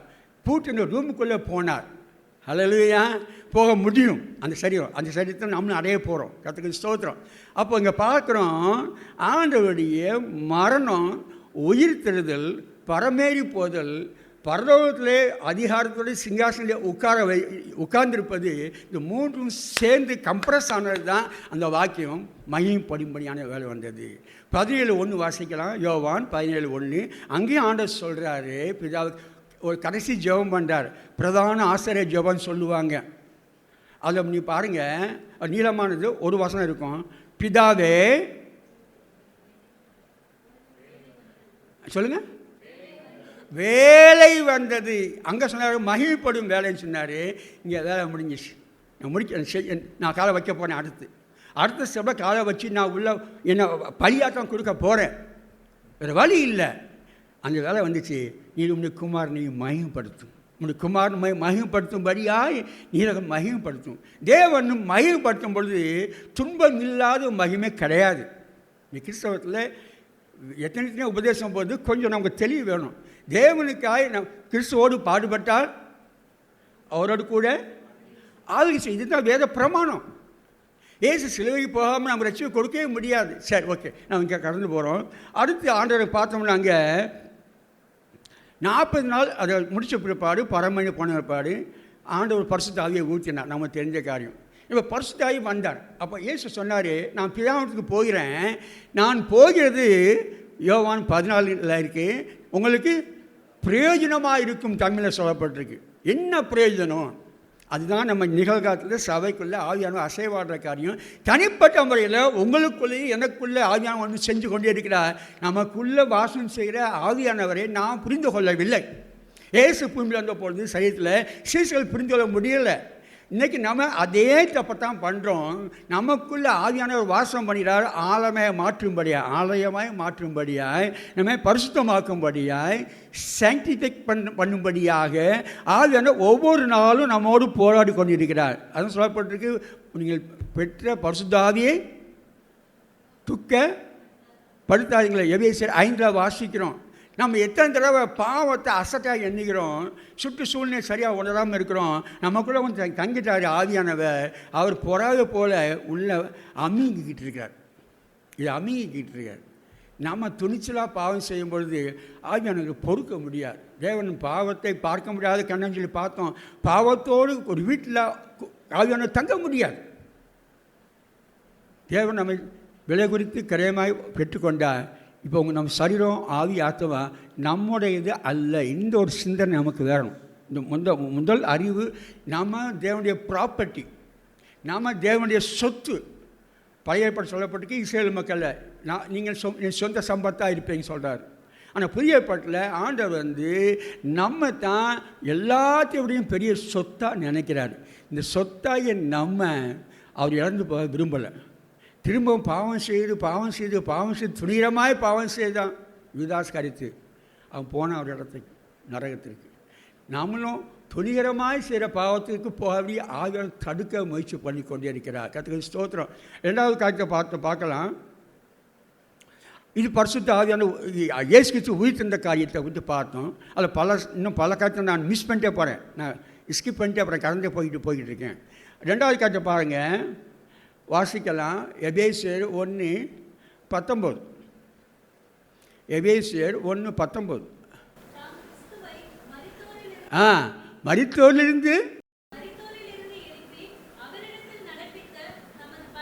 தன்னுடைய பலத்த சத்துவத்தின் வல்லமையின் படியே according to this exceeding power, அதே வல்லமையோடு நமக்குள்ள விசுவாசிக்கிற நமக்குள்ள கிரியை செய்கிறார். அதன் மகத்துவம் என்னதென்று நீங்கள் அறியும்படியாய் அர்ப்பணத்தில் பார்த்தீங்கன்னா மனக்கண்களை தேவன் பிரகாசமாக்கும்படியாய் வேண்டிக் கொள்ளுகிறேன். நான் இந்த கூட்டத்தில் இப்போ பண்ணுறதுக்கு முன்னாடி நான் ஜெபம் பண்ணது அதுதான். அதிலே மனக்கண்களை திறந்துடணும். நான் பிரசங்கம் பண்ணிட்டே போயிட்டே இருக்கலாம், 10-20 பிரசங்க கூட பண்ணலாம், எனக்கு தெரிஞ்சதெல்லாம் நான் பிரசங்கம் பண்ணலாம். ஆனால் ஆண்டவரை இது உள்ளே போகணும்னா கண்கள் திறக்கப்படணும். அது ஆவியாரை மாத்திரம்தான் செய்ய முடியும். பவுல் பிரசங்கித்தான், லீதியார் உள்ளத்தை தேவன் கர்த்தர் திறந்தனால தான் ஏற்றுக்கொண்டான். பிரசங்கத்தில் பெரிய ஒரு காரியம், நான் பிரசங்கம் பண்ணலாம், வசனத்தை சொல்லலாம், வசனத்தோடு சேர்த்து ஆவியானர் உங்களுக்குள்ளே கிரியை செய்யும்படியாக. நீங்கள் அதிக தடையை உண்டாக்குவீங்க தெரியும், ஆனாலும் ஆவியானவர் செய்ய முடியாது. போராடி உங்களுக்குள்ள அந்த காரியத்தை உள்ளே கொடுக்க சத்துவத்தின் வல்லமையை கொடுக்க விரும்புகிறார். என்ன சத்துவத்தின் வல்லமை? இயேசு கிறிஸ்துவை உயிரோடு எழுப்பின அதே வல்லமை இப்போது விசுவாசிக்கிற ஒவ்வொருவருக்குள்ளும் கிரியை செய்கிறது. இது நம்ம பரிசுத்தப்படுத்த முடியாது ஆண்டவர் கொடுத்த காரியம். அதுதான் ஆண்டு சொன்னார், நான் போகிறது பிரயோஜனமாக இருக்கும் உங்களுக்கு. நான் போனால் கேட்டால்னு வருவார், இன்னொரு ஹெல்ப்பர் வருவார், இன்னொரு அட்வொகேட் வருவார், இன்னொரு கம்ஃபர்டர் வருவார் ஆண்டவர் சொல்கிறார். நம்மோடு இருக்கிற பரிசுத்த ஆவியானவர் சாதாரண வல்லமுள்ள ஆவியான மாத்திரமல்ல, நமக்கு முடியாமையில் பாவத்தில் விழுந்து தவிக்கிறமே தூக்கி எடுக்கும்படியாக, உதவி செய்யும்படியாக, ஹெல்ப் பண்ணுறதுக்காக ஒரு தேற்றவாளனாய் கூட இருக்கிறார். பரிசுத்த ஆவியை ஃபீல் பண்ணுங்க. நான் இப்போ நான் பெருசாக அந்த மாதிரி ஒரு ஸ்பிரிச்சுவாலிட்டிக்கு நான் கொண்டு போகல. ஆனால் பரிசுத்த ஆவியானவர் நம்மோடு தங்கியிருக்கிற ஆவியானோடு பேசுங்க. ஆவியானவர் அவரோடு எப்படி பிதாவத்தில் பேசுகிறோமோ, பரமத்துக்கிழங்கிற பிதாவேன்னு சொல்லி பிதாவத்தில் பேசுகிறோமோ, அங்கே இயேசு கிறிஸ்து பிதாவத்தில் நமக்கு பரிந்து பேசுகிற ஆசாரியர் அங்கே இருக்கிற மகா பரிசுத்த ஸ்தலத்தில் பூமியில் நமக்குள்ளே இருந்து ஆவியானவர் தூண்டிக்கிட்டே இருக்கிறார். வாசிக்கலாம், எபேசியர்ல ரோமரில் வாசிக்கலாம். நாம் வேண்டிக் கொள்ள வேண்டியது இன்னதென்று அறியாது இருக்கிற பொழுது பரிசுத்த ஆவியானவர் வாக்குக்கு அடங்காத பெருமூச்சோடு தேவனத்தை என்ன செய்யாராம் வேண்டிக் கொள்ளார். ஆண்டவரை அந்த ஏக்கம், அது தமிழில் பெருமூச்சுன்னு சொல்லப்பட்டிருக்கு. அது என்னென்னா பெருமூச்சு விடுறோம் இல்லையா, வேதனையில் சொல்கிறோம்ல, அதுவே ஜபமாக போகுது. ஆவியானவர் டிரான்ஸ்ஃபர் பண்ணி கொடுக்குறார். அவருடைய லாங்குவேஜில் பிதாவனத்தில் மாற்றி கொடுக்குறார்.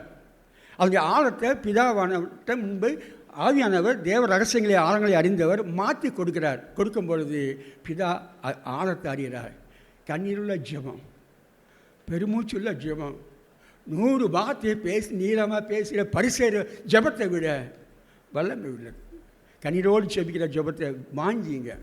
அது இப்போ பெருமூச்சோடு ஜெபிக்கிற தனி அறையில் போய் ஜெபிக்கும் பொழுது உங்களால் தாங்க முடியாது. இன்னும் பொதுவாக நரகத்தை குறித்தும் இயேசுடைய அன்பை குறித்தும் ஆத்மா குறித்தும் பார்த்தீங்கன்னா உங்களால் நீங்கள் அடக்கி வைக்க முடியாது. கர்த்தருக்கு ஸ்தோத்திரம். தேவன் நமக்கு அந்த காரியத்தை செய்வாராக. அதே வல்லமை என்ன செய்கிறாருன்னா, இன்னொரு காரியத்தை நான் சொல்லிட்டுறேன், அதில் சொல்லி 3வது காரியத்தை கடந்து போகிறேன். கர்த்தருக்கு ஸ்தோத்திரம்.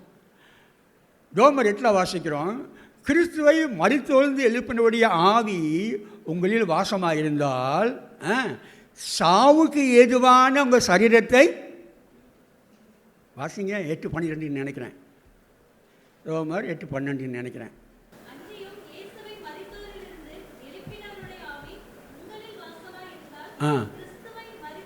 கிறிஸ்துவை மரித்தொழுந்து எழுப்பினுடைய பிதாவுடைய ஆவியானவர் உங்களிலே வாசமாய் இருந்தது நீங்கள் உணர்ந்தீங்கன்னா, இஃப் போட்டுக்கு உணர்ந்தால்,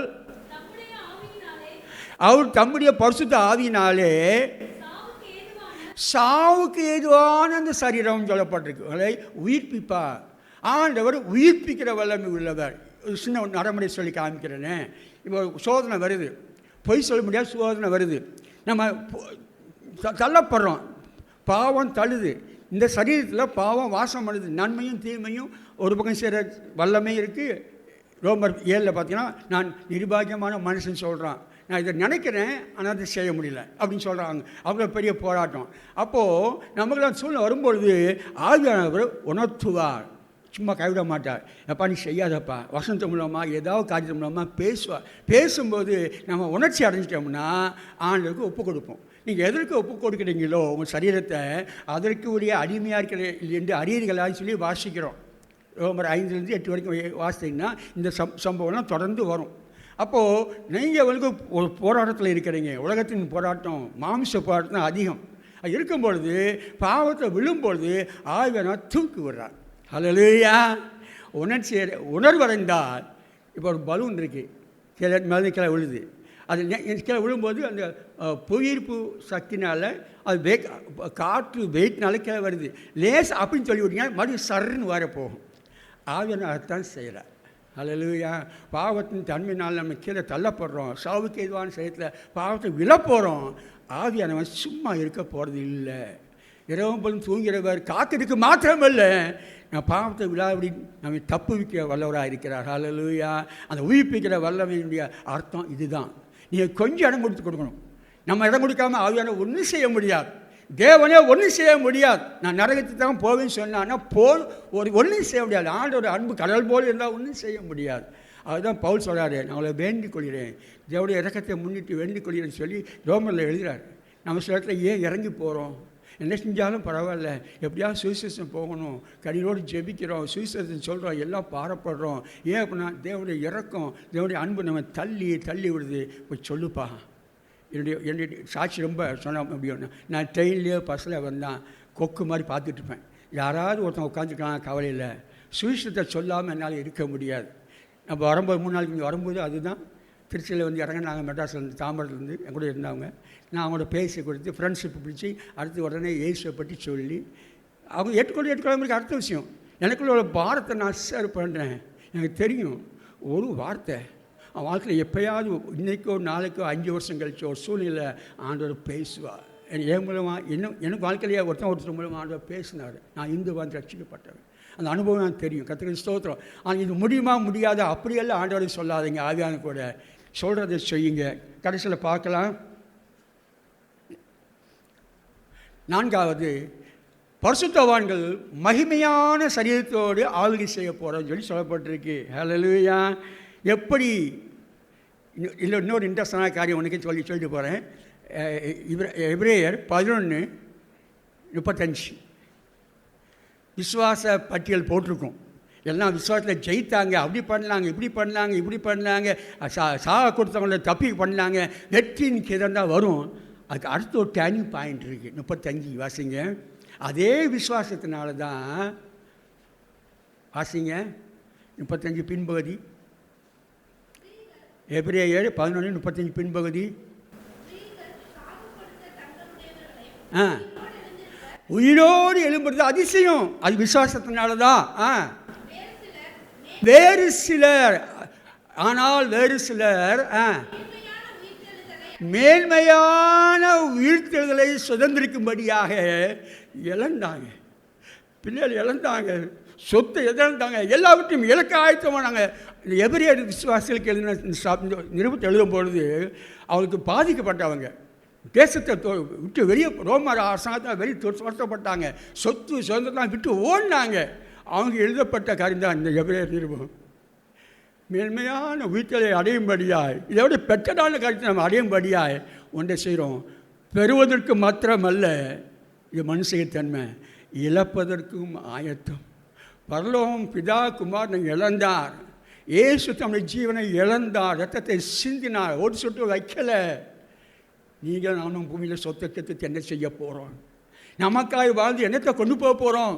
இதுதான் இயேசு கேட்குற கேள்வி. தன் உலகம் முழுசையும் ஆதாயப்படுத்தினாலும் தன் ஆத்மாவை நஷ்டப்படுத்தினால் வாட் இஸ் த ப்ராஃபிட்? என்னப்பா லாபம்? கணக்கு போட்டு பாருங்க. இது லாபமாக நட்டமா?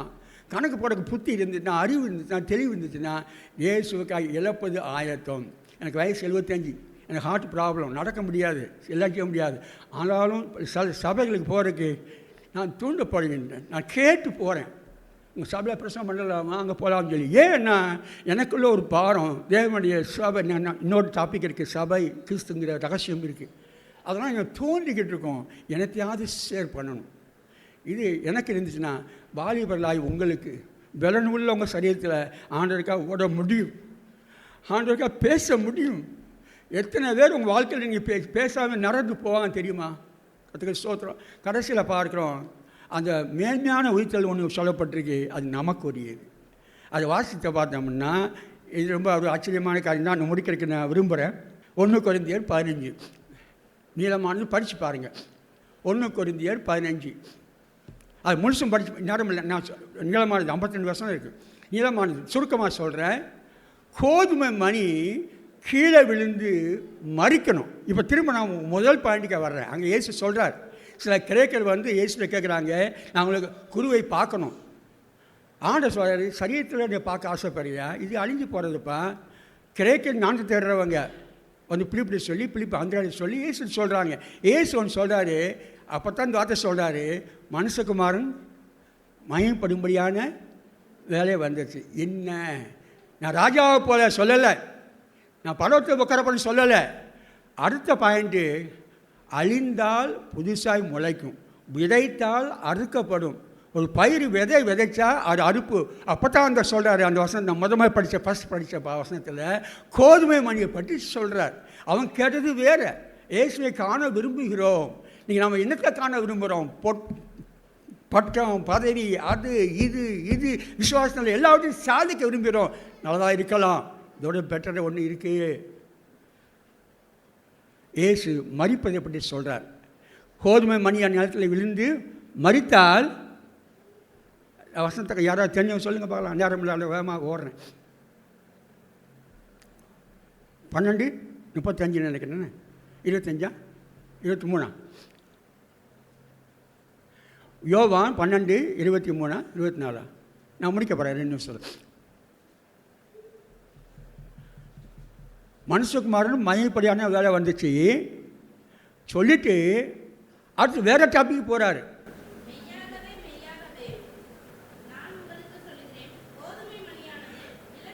நிலத்தில் விழுந்து மறிக்காவிட்டால் தனித்திருக்கும்.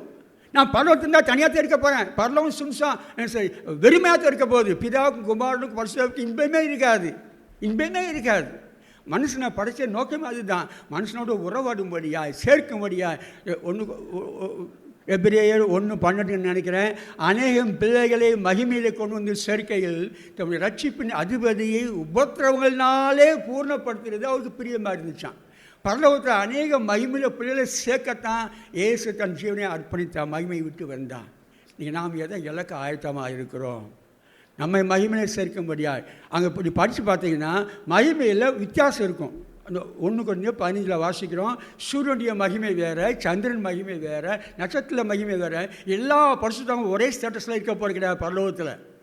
இந்த உலகத்தில் இயேசுக்காய் துன்பத்தை அனுபவித்தால் வித்தியாசமான மகிமை, கணக்காய் வாழ்ந்து முடித்தால் பரலோகத்தை எங்கேயாவது இடம் கிடைக்கும். அது வாக்குத்தத்தின்படி போகிறதில்லை.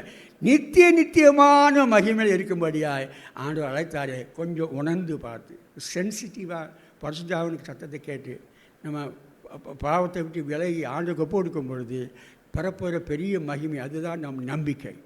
அந்த இடத்துக்கு போக போகிறோம், அங்கே தான் ஆண்டு வருகையில் போக போகிறோம். ஹல்லேலூயா. கண்களை மூடி செபிக்கலாம். கோதுமை மணி தனக்காய் தனியாக இருந்தால் ஒன்று தான் இருக்கும். ஒரு மூடை கோதுமை தான் இருக்கும். நிலத்தில் விதைக்கப்பட்டால் 100 மடங்காய் பெருகும். நீங்கள் ஒருத்தங்க வாழ்க்கையை அர்ப்பணித்தீங்கன்னா உங்கள் முன்னாடி தேவனுடைய ராஜ்யம் பரவும். அது தடையாக இருக்க வேண்டாமே. ஆண்டவரே உதவி செய்யும்னு சொல்லி கேட்போம். அல்லேலூயா. கல்வாரியில் அன்பினையே கண்டு விரை தோடி வந்தேன் கழுவும் திருரத்தாலே கருணீங்க இருதயத்தை கழுவும் திருரத்தாலே கருணீங்க இருதயத்தை ஆவியோட ஆத்மா சரீரம் அன்பரே உமக்கென்றும் தந்தே ஆலயமாக்கியே இப்போ ஆசீர்வதி தருளோ கல்வாரியில் அன்பினையே கண்டு விரை ஜோடி வந்தேன் கழுவும் திருரத்தாலே கருணீங்க இருதயத்தை சுயமென்னில் சாம்பலாய் மாறு சுத்தாவியே அனல் மூட்டு ஜெயம் பெற்று மாமீசம் மாயே தேவ அருள் செய்குவி கல்வாரியில் அன்பினையே கண்டு விரைந்தோடி வந்தே கழுவும் திருரத்தாலே கரை நீங்க இருதயத்தை ஆண்டவரை சுத்திகரிக்கும் ஆகியானவர் சுத்திகரிக்கும் மகிமை நாளுக்கென்றுங்களும் ஆயத்தப்படுத்தும் கிறிஸ்துவின் பழி வீணாய் போகாதபடி கிருபை வீணாய் போகாதபடி எங்களுக்கு உதவி செய்யும் எல்லாரும் கருத்தில் ஒப்பு கொடுக்குறேன் இயேசுவின் நாமத்தில் செபிக்கிற நல்ல பிதாவே ஆமென். சகோதரன் நாகேந்திரன் அவர்களுடைய இளமை பருவம் ஆரம்ப நாட்கள் காலத்திலிருந்தே நான் அவர் அறிவேன். விருதுநகரில் இருந்த அவர் ஒரு பெரிய தண்டனையில் ஒரு கொலை குற்றத்தில் சிறைச்சாலையில் இருந்தவர். அங்கிருந்தே படித்து பின்பு அவர் டீச்சராய் வெளியே வந்தார். அவரை கொலை குற்றத்தில் வந்தபடியால் ஜெயிலிலிருந்து வந்தபடியால் அவர் யாரும் திருமணம் செய்யவில்லை. தன்னுடைய சொந்த அக்கால் மகளை அவர் திருமணம் செய்தார். இது அந்த நாட்களிலேருந்தே அப்படி ஒரு வைராக்கியம் கொண்ட ஒரு சகோதரன். பின்பு அவர் ஜெம்ஸ் ஊழிய பாதையிலே அவர் சென்றார். அவருடைய வைராக்கியம் கண்டினியூ ஆனது, தொடர்ந்து இருந்தது. குடும்ப வாழ்க்கையிலே எவ்வளவோ விதமான போராட்டங்கள், தட்ஸ் ஓகே. பட் எது இருந்தாலும் தன்னுடைய வைராக்கியத்தையோ வாஞ்சையோ அவர் விட்டு விடவே இல்லை. லவ் காட் ஸோ மச், தென் அதிகமாக நேசிப்பார், வைராக்கியம் கொண்டவர். அந்த வைராக்கியம் அந்த நாளிலிருந்து நான் பார்த்து வருகிறபடி இந்த நாள் வரைக்கும் அதை பத்திரமாய் பாதுகாத்திருக்கிறார். That is important lesson we also learn. நான் எல்லாம் கற்றுக்கொள்ள வேண்டிய காரியம் என்னவென்றால், உங்களோடு வாழ்ந்த மக்களை சற்று உற்று பாருங்கள். அவ்வாறு நீங்கள் பார்த்து கற்றுக்கொள்ள வேண்டிய காரியம் என்னவென்றால், what was from the beginning, அது ஆரம்பத்தில் எதை வைத்திருந்தார்களோ இட் இஸ் கண்டினியூயிங், அது தொடர்ந்து போய் கொண்டு இருக்கிறது, முடிவறிந்தோம் என்று உள்ள வார்த்தையானது. Very important for me and for you, for every one. I pass through the long years. It is impossible for me to return. நான் திரும்ப என்னால் முடியாது என்று நான் பலமுறை ஆண்டவரிடத்திலே நான் சம்பாதித்தது உண்டு. It is very impossible for me. How can I return after tasting the love of God? தெய்வ அன்பை அவ்வளவு ருசித்த பிறகு, ஹிஸ் ஃபெய்த்ஃபுல்னஸ், அவருடைய உத்தமத்தை ருசித்த பிறகு, a godly man could never return back. அவனால் திரும்பி தன் வைராக்கியத்தை இழக்கவோ அல்லது முடிவடைந்தும் தன் அன்பை காத்துக்கொள்வதோ பசுத்த ஜீவியத்தை விட்டுவிட்டு போவதோ இம்பாசிபிள். அது கூடவே கூடாத காரியம். ஆகவே we got something in your heart. உங்கள் இதயத்தில் எதை வைத்திருக்கிறீர்களோ, தெய்வ அன்பை பெற்றிருந்தால், வைராக்கியத்தை பெற்றிருந்தால், அபிஷேகத்தை பெற்றிருந்தால், அண்ட் ஃபெலோஷிப் வித் காட் அதை பெற்றிருந்தால், கண்டினியூ தேன், தொடர்ச்சியாய் அதற்காக பாடுபடுங்கள். இங்கே உள்ள சில வாலிபர்களை குறித்து உள்ள அதிக கவலை என்னவென்றால், they're coming for a long years, பெட்ரோலோடு சேர்ந்தே வந்து கொண்டு இருக்கிறார்கள். தேர் ஸ்டில் சேம் அன்சேவ்ட், ரட்சிக்கப்படாமலே இருப்பது வெகு துயரமான காரியம். சபை ஜெபிக்கிறது, பாடுபடுகிறது. ரட்சிப்பு கர்த்தருடையது, உன்னை கர்த்தரிடத்தில் தான் அவர்கள் பெற்றுக்கொள்ள முடியும். Why they are staying, coming to the church, எல்லாம் செய்கிறார்கள். தே ரிமைன் த சேம். ஒரு மனுஷன் எப்படி ஒரு ஜீவனுள்ள தேவனுடைய சபையிலே மாற்றம் இல்லாமலே அமர முடியும் என்ற கேள்வியை குறித்து நான் ஆண்டவரிடத்தில் கேட்டிருக்கிறேன். ஆண்டவர் சொன்ன பதிலெல்லாம் வெயிட், இன்னும் பொறுத்திரு என்று தான் சொன்னேன். ஆகவே இட் இஸ் ஃபார் ஆல், நம்ம எல்லோருக்கும் சொல்லுகிற காரியம் என்னவென்றால், you should remain in the zeal of God, என்னுடைய வைராக்கியத்தில் நிலைத்திருக்க வேண்டும். மோர் தென் தேட், த தியாகம் என்பது கிறிஸ்துவிடத்தில் கற்றுக்கொண்ட அந்த தியாகம் இல்லாமல் கிறிஸ்துவ ஜீவியமே இல்லை. அவருடைய மரணத்தில் நாம் பங்கு பெறுகிறோம் என்று சொன்னால், that is major thing is God gave his son. தேவன் தன் ஒரே பேரான குமாரனை தந்திரினார். So if you don't want to sacrifice anything on your part, உங்கள் பகுதியிலிருந்து ஒரு தியாகமும் இல்லை என்றால், what is the meaning of partaking the அந்த அவருடைய மேஜினுடைய அப்பத்தை புசிக்கிறோம், அவருடைய மரணத்தில் நாங்கள் பங்கு பெறுகிறோம் என்று சொல்ல ஒரு பிரயோஜனமும் இல்லை. ஸோ த கிறிஸ்டியானிட்டி இஸ், கிறிஸ்தவம் என்று சொல்வது தியாகத்தின் சின்னமாக இருக்க வேண்டும். யூ மஸ்ட் ஆஸ்க் காட், தேவனில் கேட்க வேண்டும், how much I have sacrifice for you. It is between me and God, not you say. என்னை பார்த்து நீங்கள் அதிகம் தியாகம் செய்திருக்கிறேன் என்று யாராவது சொன்னால், it is none of your business, it is my master. என் எஜமான பதில் சொல்ல வேண்டும். அவர் நிதானித்து சொல்வது தான் தியாகமே ஒளியே அல்லாமல், it is not assessing myself. You ask God how much you sacrifice to God. You live for God என்று சொல்வது வேறு, you live for yourself என்று சொல்வது வேறு. We don't do the element of sacrifice, partaking the bread, அந்த அப்பத்திலே மரணத்தை ருசி பார்க்கவில்லை என்று சொன்னால், there is no meaning in the Christianity. I want to tell you, there is no meaning in the Christianity. I was born again 10th standard. Afterwards, I got married in 26 years old. Then I got a child. I was running a business for 10 years, and I got a child of 1 year old. All through these years, அந்த ரட்சிக்கப்பட்ட நாள் தொடங்கி இத்தனை காலங்கள் நடந்த பிறகும் எத்தனையோ விதமான சோதனைகள் உள்ளே நடந்தாலும், அதெல்லாம் வசதியாய காலத்தில் நடந்தது போல் தோன்றினாலும், one day came, the Lord said, get out from the house, விட்டு வெளியேறு என்று சொல்கிற என்னுடைய தகப்பனுடைய குரலோடு சேர்ந்து, not your father pulling you out, உன் தகப்பன் வெளியே தள்ளவில்லை, ஐ ஆம் புல்லிங் யூ அவுட் என்று சொன்னவுடன், ஐ surrender my self, I gave my whole to the Lord. In my packet there was not even 1 rupee. எல்லாம் பேங்கில் முடங்கி இருக்கிறது, என் தகப்பனுடைய லாக்கப்பில் இருக்கிறது, கடை பூட்டப்பட்டது. I went out with my wife. My wife is here, and with the first child, Salome, I went out. No, what I mean is, if you have not, your heart is not burning with Jesus for sacrifice, I ask you, one day when God says, offer the Isaac, can you do that? You won't do that, because you love everything on your own.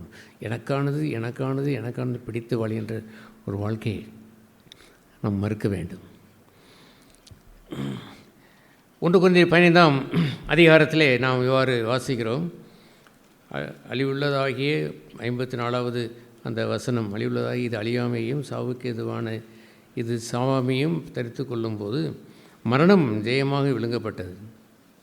அல்லேலூயா. மரணம் ஜெயமாக விழுங்கப்பட்டது. மரணமே உன் கூரடங்கே, உன் பாதாளமே உன் ஜெயமேங்கே. 57ஆம் வசனத்தில், நம்முடைய கர்த்தராகிய இயேசு கிறிஸ்துவினாலே நமக்கு ஜெயம் கொடுக்கிற தேவனுக்கு ஸ்தோத்திரம். Isn't it wonderful? As a one man, கர்த்தராகிய இயேசு கிறிஸ்து ஒருவராய் இருந்து, he died for us, நமக்காக அவரே மரணம் ஜெயமாய் விழுங்கப்பட்டது என்று எழுதியிருக்கிறது. He swallowed the death.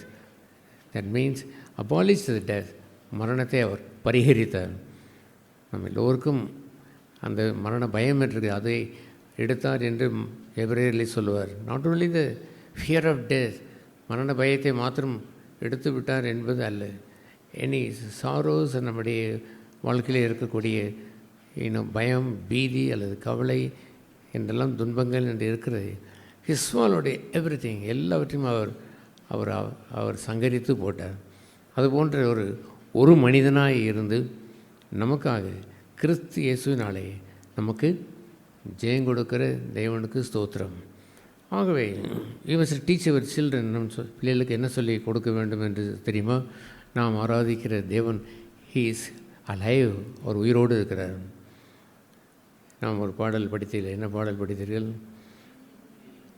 என்ன? இயேசு ஜீவிக்கிறார், இயேசு ஜீவிக்கிறார், என்னுள்ளத்தில் அவர் ஜீவிக்கிறார், துன்பத்தில் இன்னல் துணையவரே, என்றென்றும் ஜீவிக்கிறார்.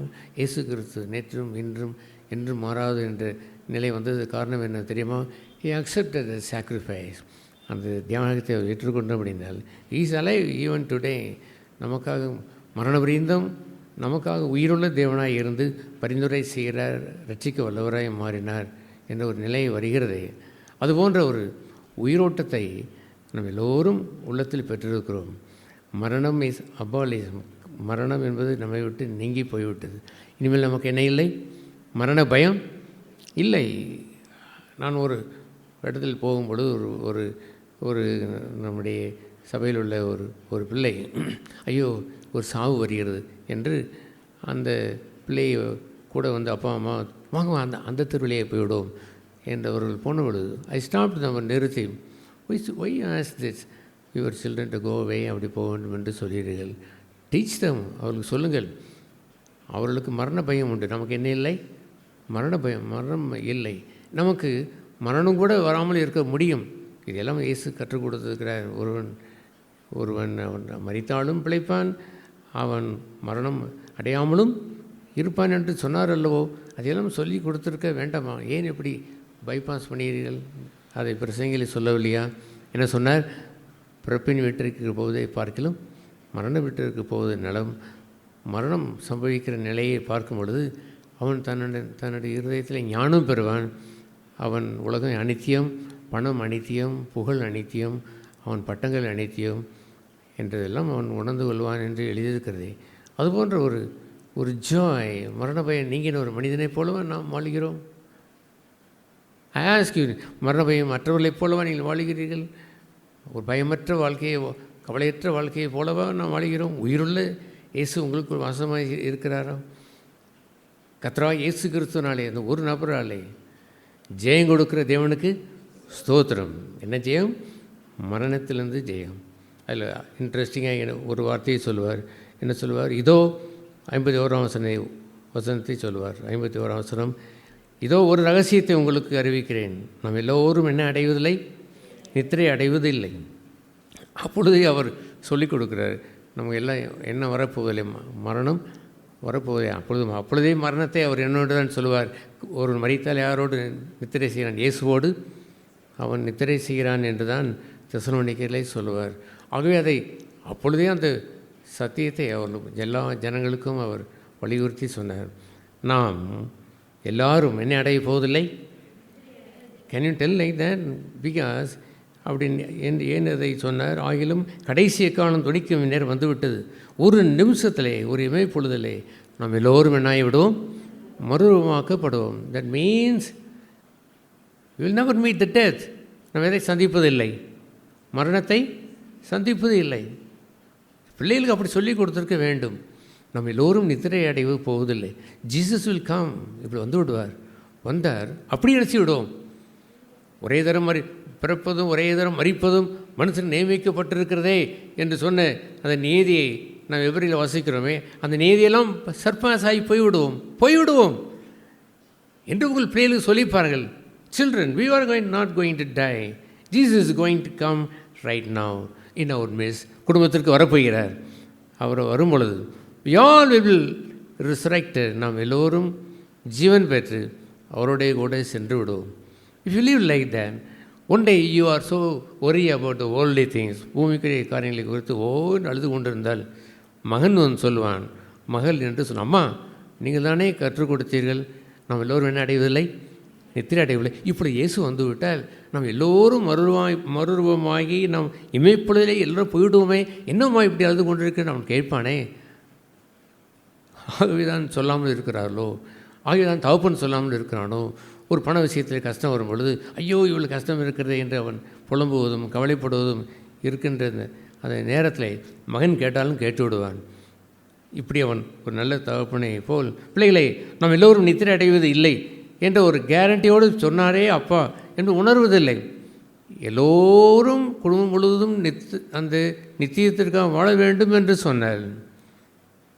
அவராலே, கிறிஸ்து இயேசுவாலே நமக்கு ஜெயம் கொடுக்கிற தேவனுக்கு ஸ்தோத்திரம் என்பதை மரணம் அவர் ஒருவராலே ஜெயமாய் விளங்கப்பட்டது என்ற ஒரு தாற்பயத்தை வலியுறுத்தி இருந்திருக்க வேண்டும்.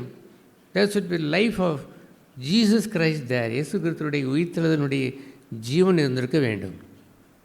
என்ன வாசிக்கிறோம், ரோமர் 6ஆம் அதிகாரத்திலே அவர் என்னவென்று சொல்வார், அது ஞானஸ்நானத்திலே வரக்கூடிய ஒரு அற்புதமான ஒரு வார்த்தை தான்.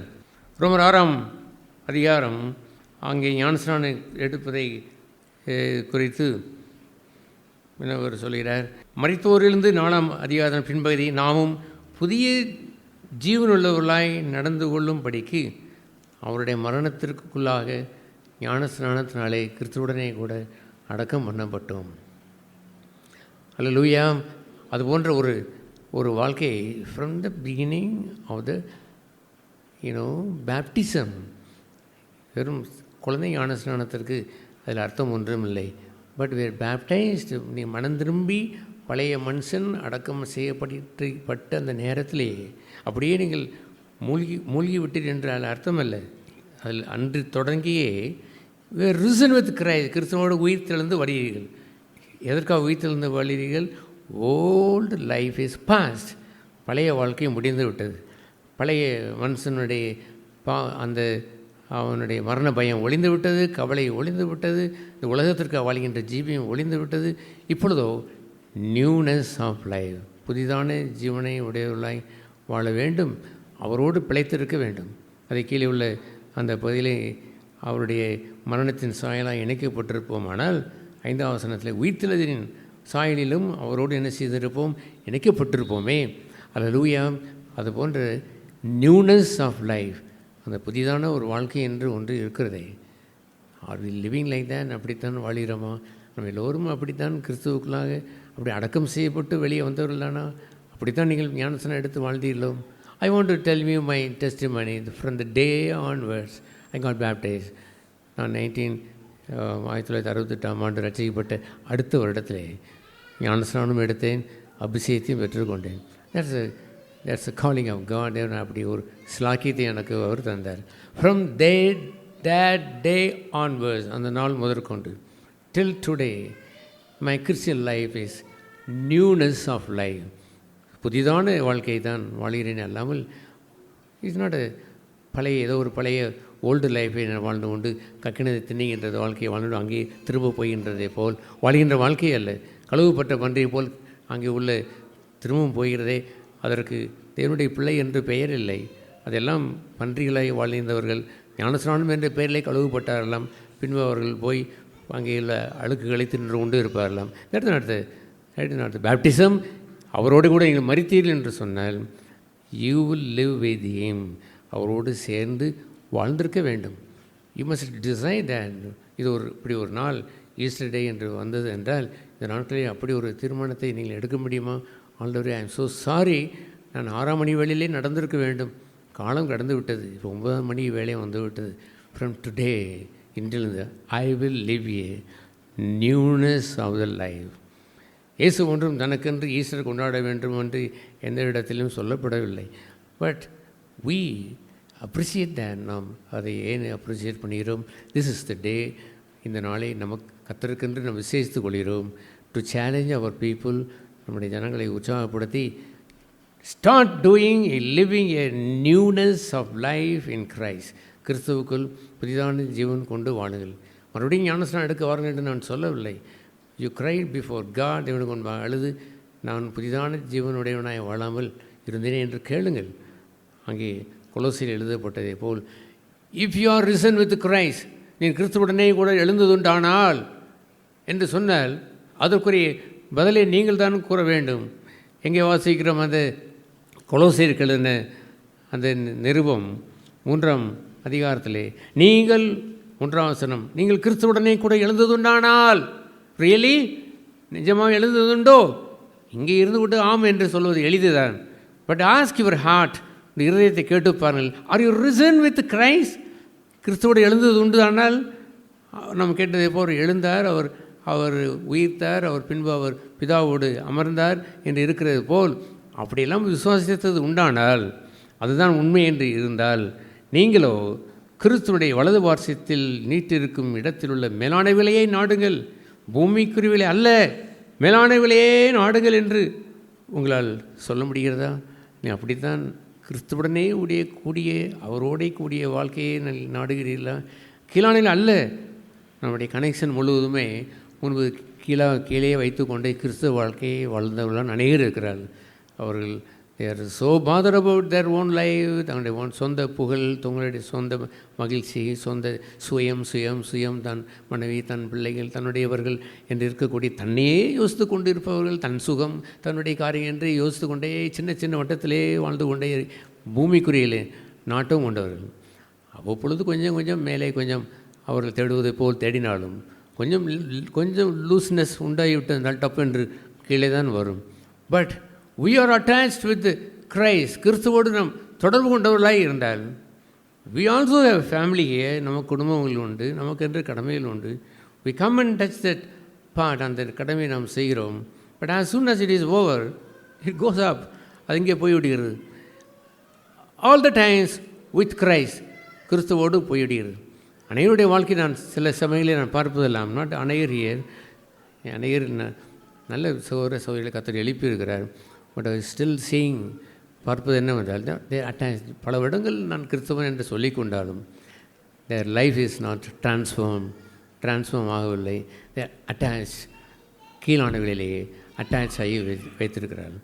இதுபோன்ற ஞாயிற்றுக்கிழமை கொஞ்சம் நேரம் வருவார்கள், தொடர்ந்து இருந்தால் கூட அவர்களுக்கு போர் அடிக்கும், உடனே போய்விடுவார்கள். ஏதாவது தன்னுடைய உடம்பு காரியங்கள், சம்பாத்தியம் என்ற காரியங்கள், லாபம் காரியங்கள், உலகத்தில் உள்ள இன பந்துக்கள் என்று சொல்லுகின்ற ஆசாபாசங்கள் என்று வந்துவிட்டது என்றால் தே ஆர் டிஸப்பியரிங், போய்விடுவார்கள். They are still one or two people, 3 or 4 people, I don't know, some people are there even in this remnant. மீதியாக இருக்கக்கூடிய புடைக்கப்பட்ட இடத்துலையுமே இப்படி சிலர் இருப்பது வேதனைக்குரிய காரியமும் அல்லவோ? அவர்கள் எப்படி இருந்திருக்க வேண்டும்? கீழானவிலே அல்ல என்று இருந்திருக்க வேண்டாமோ? நான் மரித்தேன் என்று சொன்னதை சீல் பண்ணி வைத்திருக்க வேண்டாமோ? பிரேதத்தை கொண்டு வந்து மறுபடியும் திறந்து காட்டுவதா? மரித்தேன், சதாகாலம் உயிரோடு இருக்கிறேன் என்று சொல்லி இயேசுனுடைய அந்த அறிக்கை நமக்கு இருந்திருக்க வேண்டாமோ? அதை போய் பிரேதத்தை திறந்து நடக்க வைத்து விடுவதோ? கீழானை அல்ல என்று சொல்வதை பெர்மனண்டாய் யார் இருக்கிறார்கள் நம்மத்தில் இருக்கிறார்கள் என்று உண்மையாக இருந்தாலும், still there are people not even begin that life, அந்த வாழ்க்கையை இன்னும் ஆளவில்லை. அவள் கீழானவைகளைத்தான் நாடுகிறார்கள். சகல நாட்களையும் கீழானில் நாடுகிறார். I tell you, from that day onwards, நான் 10th standard படித்த நாட்கள் முதற்கொண்டு, I got so many duties, so many things, properties and my business and everything was there. But my heart was, from that day onwards, I died with Christ என்று சொல்லி அந்த பகுதியிலே, live with Christ, கிறிஸ்துவோடு வாழ்கின்ற வாழ்க்கையை தான் அந்த ஞானஸ்நானம் முதற்கொண்டு இன்று வரை வாழ்கிறேன். I believe நான் பொய்யரை பேசவில்லை. As far I know, according to my conscience, என் உணர்வுபூர்வமாய் சொல்லுகிறேன், I live like that life. Not only me, there are so many saints. எல்லா பரிசுத்தமான வாழ்க்கை நான் பல புத்தகங்களை நான் படிப்பது உண்டு. their life was aroma, நல்ல கிறிஸ்துவுடைய வாசனை வீசுவதை, அதுதான் சகோதர சகோதரிகளே, you must live that life. நீங்கள் கிறிஸ்துவுடனே கொண்டு எழுந்தது உண்டானால் கீழானையில் அல்ல என்பதை மறுபடியும் செட்டில் பண்ணி கொள்ளுங்கள். மேக் யுவர் செல் மேலானவிலே நாடுகின்ற உங்கள் இருதயம் அவரோடு ஒட்டியிருக்கிற வாழ்க்கையை நாடுங்கள். அவ்விதமாய் நீங்கள் நாடும் பொழுது இந்த முன்புள்ள வாழ்க்கை என்று அவர் சொல்லுவார். நீங்கள் முற்காலத்திலே 7ஆம் வசனத்திலே சொல்லுவார், நீங்களும் முற்காலத்திலே சஞ்சரித்த போது அவைகளை நீங்கள் செய்து கொண்டு இருந்தீர்கள். அவர் சொல்லுவார், கீழான நாடியினர் என்ன செய்தார்களாம்? 5ஆம் வசனத்திலே விபச்சாரம், அசுத்தம், மோகம், துர்ரிச்சை, விக்கிரகாராதனை, பொருளாசை ஆகிய இவைகளை பூமியில் உண்டு பண்ணுகின்ற நிறைய காரியங்கள் இப்படி உண்டு பண்ணி கொண்டே போகிற அவயங்களை அழித்து போடுங்கள், அதை எடுத்து விடுங்கள். இவையெல்லாம் நீங்கள் முற்காலத்திலேயே செய்து வந்தீர்கள். ஆனால் இப்பொழுதோ கோபமும் மூர்க்கமும் பொறாமையும் உங்கள் வாயில் பிறக்கலாக தூசணமும் வம்பு வார்த்தையிலும் இவைகளையெல்லாம் விட்டுவிடுங்கள். விட்டுவிடுங்கள் என்று சொல்வது இட் இஸ் ஈஸி திங். செய்வது என்று சொல்வது கஷ்டம். விபச்சாரம் செய்வது, காமகாரம் கொள்வது, பண ஆசை கொள்வது, தந்திரம் கொள்வது, பிரிவினை செய்வது, பொறாமையை தூண்டுவது, இதெல்லாம் சுற்றி சுற்றி வைத்து கொண்டிருப்பது இட் இஸ் வெரி ஹார்டு, கஷ்டம். வருத்தப்பட்டு பாரம் சுமக்கிறவர்களே என்னிடத்தில் வாருங்கள் என்று சொல்வனுடைய பொருள் என்னவென்றால், they are doing their own will. தங்களுடைய சுய சித்தத்தை பாவத்தை செய்வது கடினம். ஆண்டவர் சொன்னதில் come on come to me, take my yoke, என்னுடைய நுகத்தை நீங்கள் எடுத்துக்கொண்டால் you will find a rest in your soul. உங்களுடைய ஆத்மாவிற்கு இளைப்பாறுதலை அடைவீர்கள். எப்படி இளைப்பாறுதல் அடைவீர்கள்? இனிமேல் நீங்கள் முற்காலத்திலே செய்ததை போல் கஷ்டப்பாடு விட்டு வேசித்தனமும் முகாந்திரமும் சண்டை போட்டி பொறாமை துர்பேச்சுகளை இப்படி பேசிக்கொண்டது போல் கடினம். இப்பொழுதோ விட்டுவிடுங்கள் என்று சொன்னவுடன் இப்படி போட்டு விடுவதுதான். இப்பொழுது அவர்கள் எளிதாக போட்டுவிட முடியும். முன்பு அவர்கள் போட முடியவில்லை. கிறிஸ்துவுக்குள் வந்தவன் விட்டுவிடுங்கள், இப்படித்தான் அவன் செய்வான். He will be happy. விட்டுவிடுங்கள் என்று அவர் சொல்லுவார். பின்பு அதை என்ன அவர் சொல்லுவார்? 9ஆம் வசனத்தில் இவ்வாறு வாசிக்கிறோம், ஒருவருக்கு ஒருவர் பொய் சொல்லாமல் இருங்கள், பழைய மனுஷனையும் அவன் செய்களையும் கலைந்து போடுங்கள். ஒன்றை அவிழ்த்து போடுவது விருவத்து வருகிற பணியினை அவிழ்த்து போடுவதற்கு கஷ்டமாக சடார் என்று கலைந்து போட்டு விடுவீர்கள். ஏனென்றால் you are seeking the things above, மேலானையில் நாடி வாழ்கின்றபடினால் இதெல்லாம் வேக வேகமாய் கலைந்து போட்டு விட முடியும். படத்தோடையே ஒட்டினவன் பூமியில் அவன் கால் கொஞ்சம் தூசியாக இருப்பதை போல் தண்ணீர் விட்டு கழுவுவது எளிது என்று ஆண்டவர் சொன்னார். ஆகவே you are fully belongs to God, but something on the earth you are living there. as soon as you feel like that this is something wrong, Lord cleanse my feet, என் பாதங்களை கழுவுங்கள் என்று சொல்வதோ, அதை விட்டுவிடுங்கள் என்று சொல்வதோ, கலைந்து போடுவது கஷ்டம் என்று எண்ணுகிறீர்களோ? நான் கேட்கிறேன், நீங்கள் மெய்யாவே கீழானையில் அல்ல மேலானைகளை நாடி வாழ்ந்தீர்கள் என்று சொன்னால், this life of losing the earthly things is very easy. மிக மிக எளிதாக இருக்கும். அவர் என்ன சொல்லுவார்?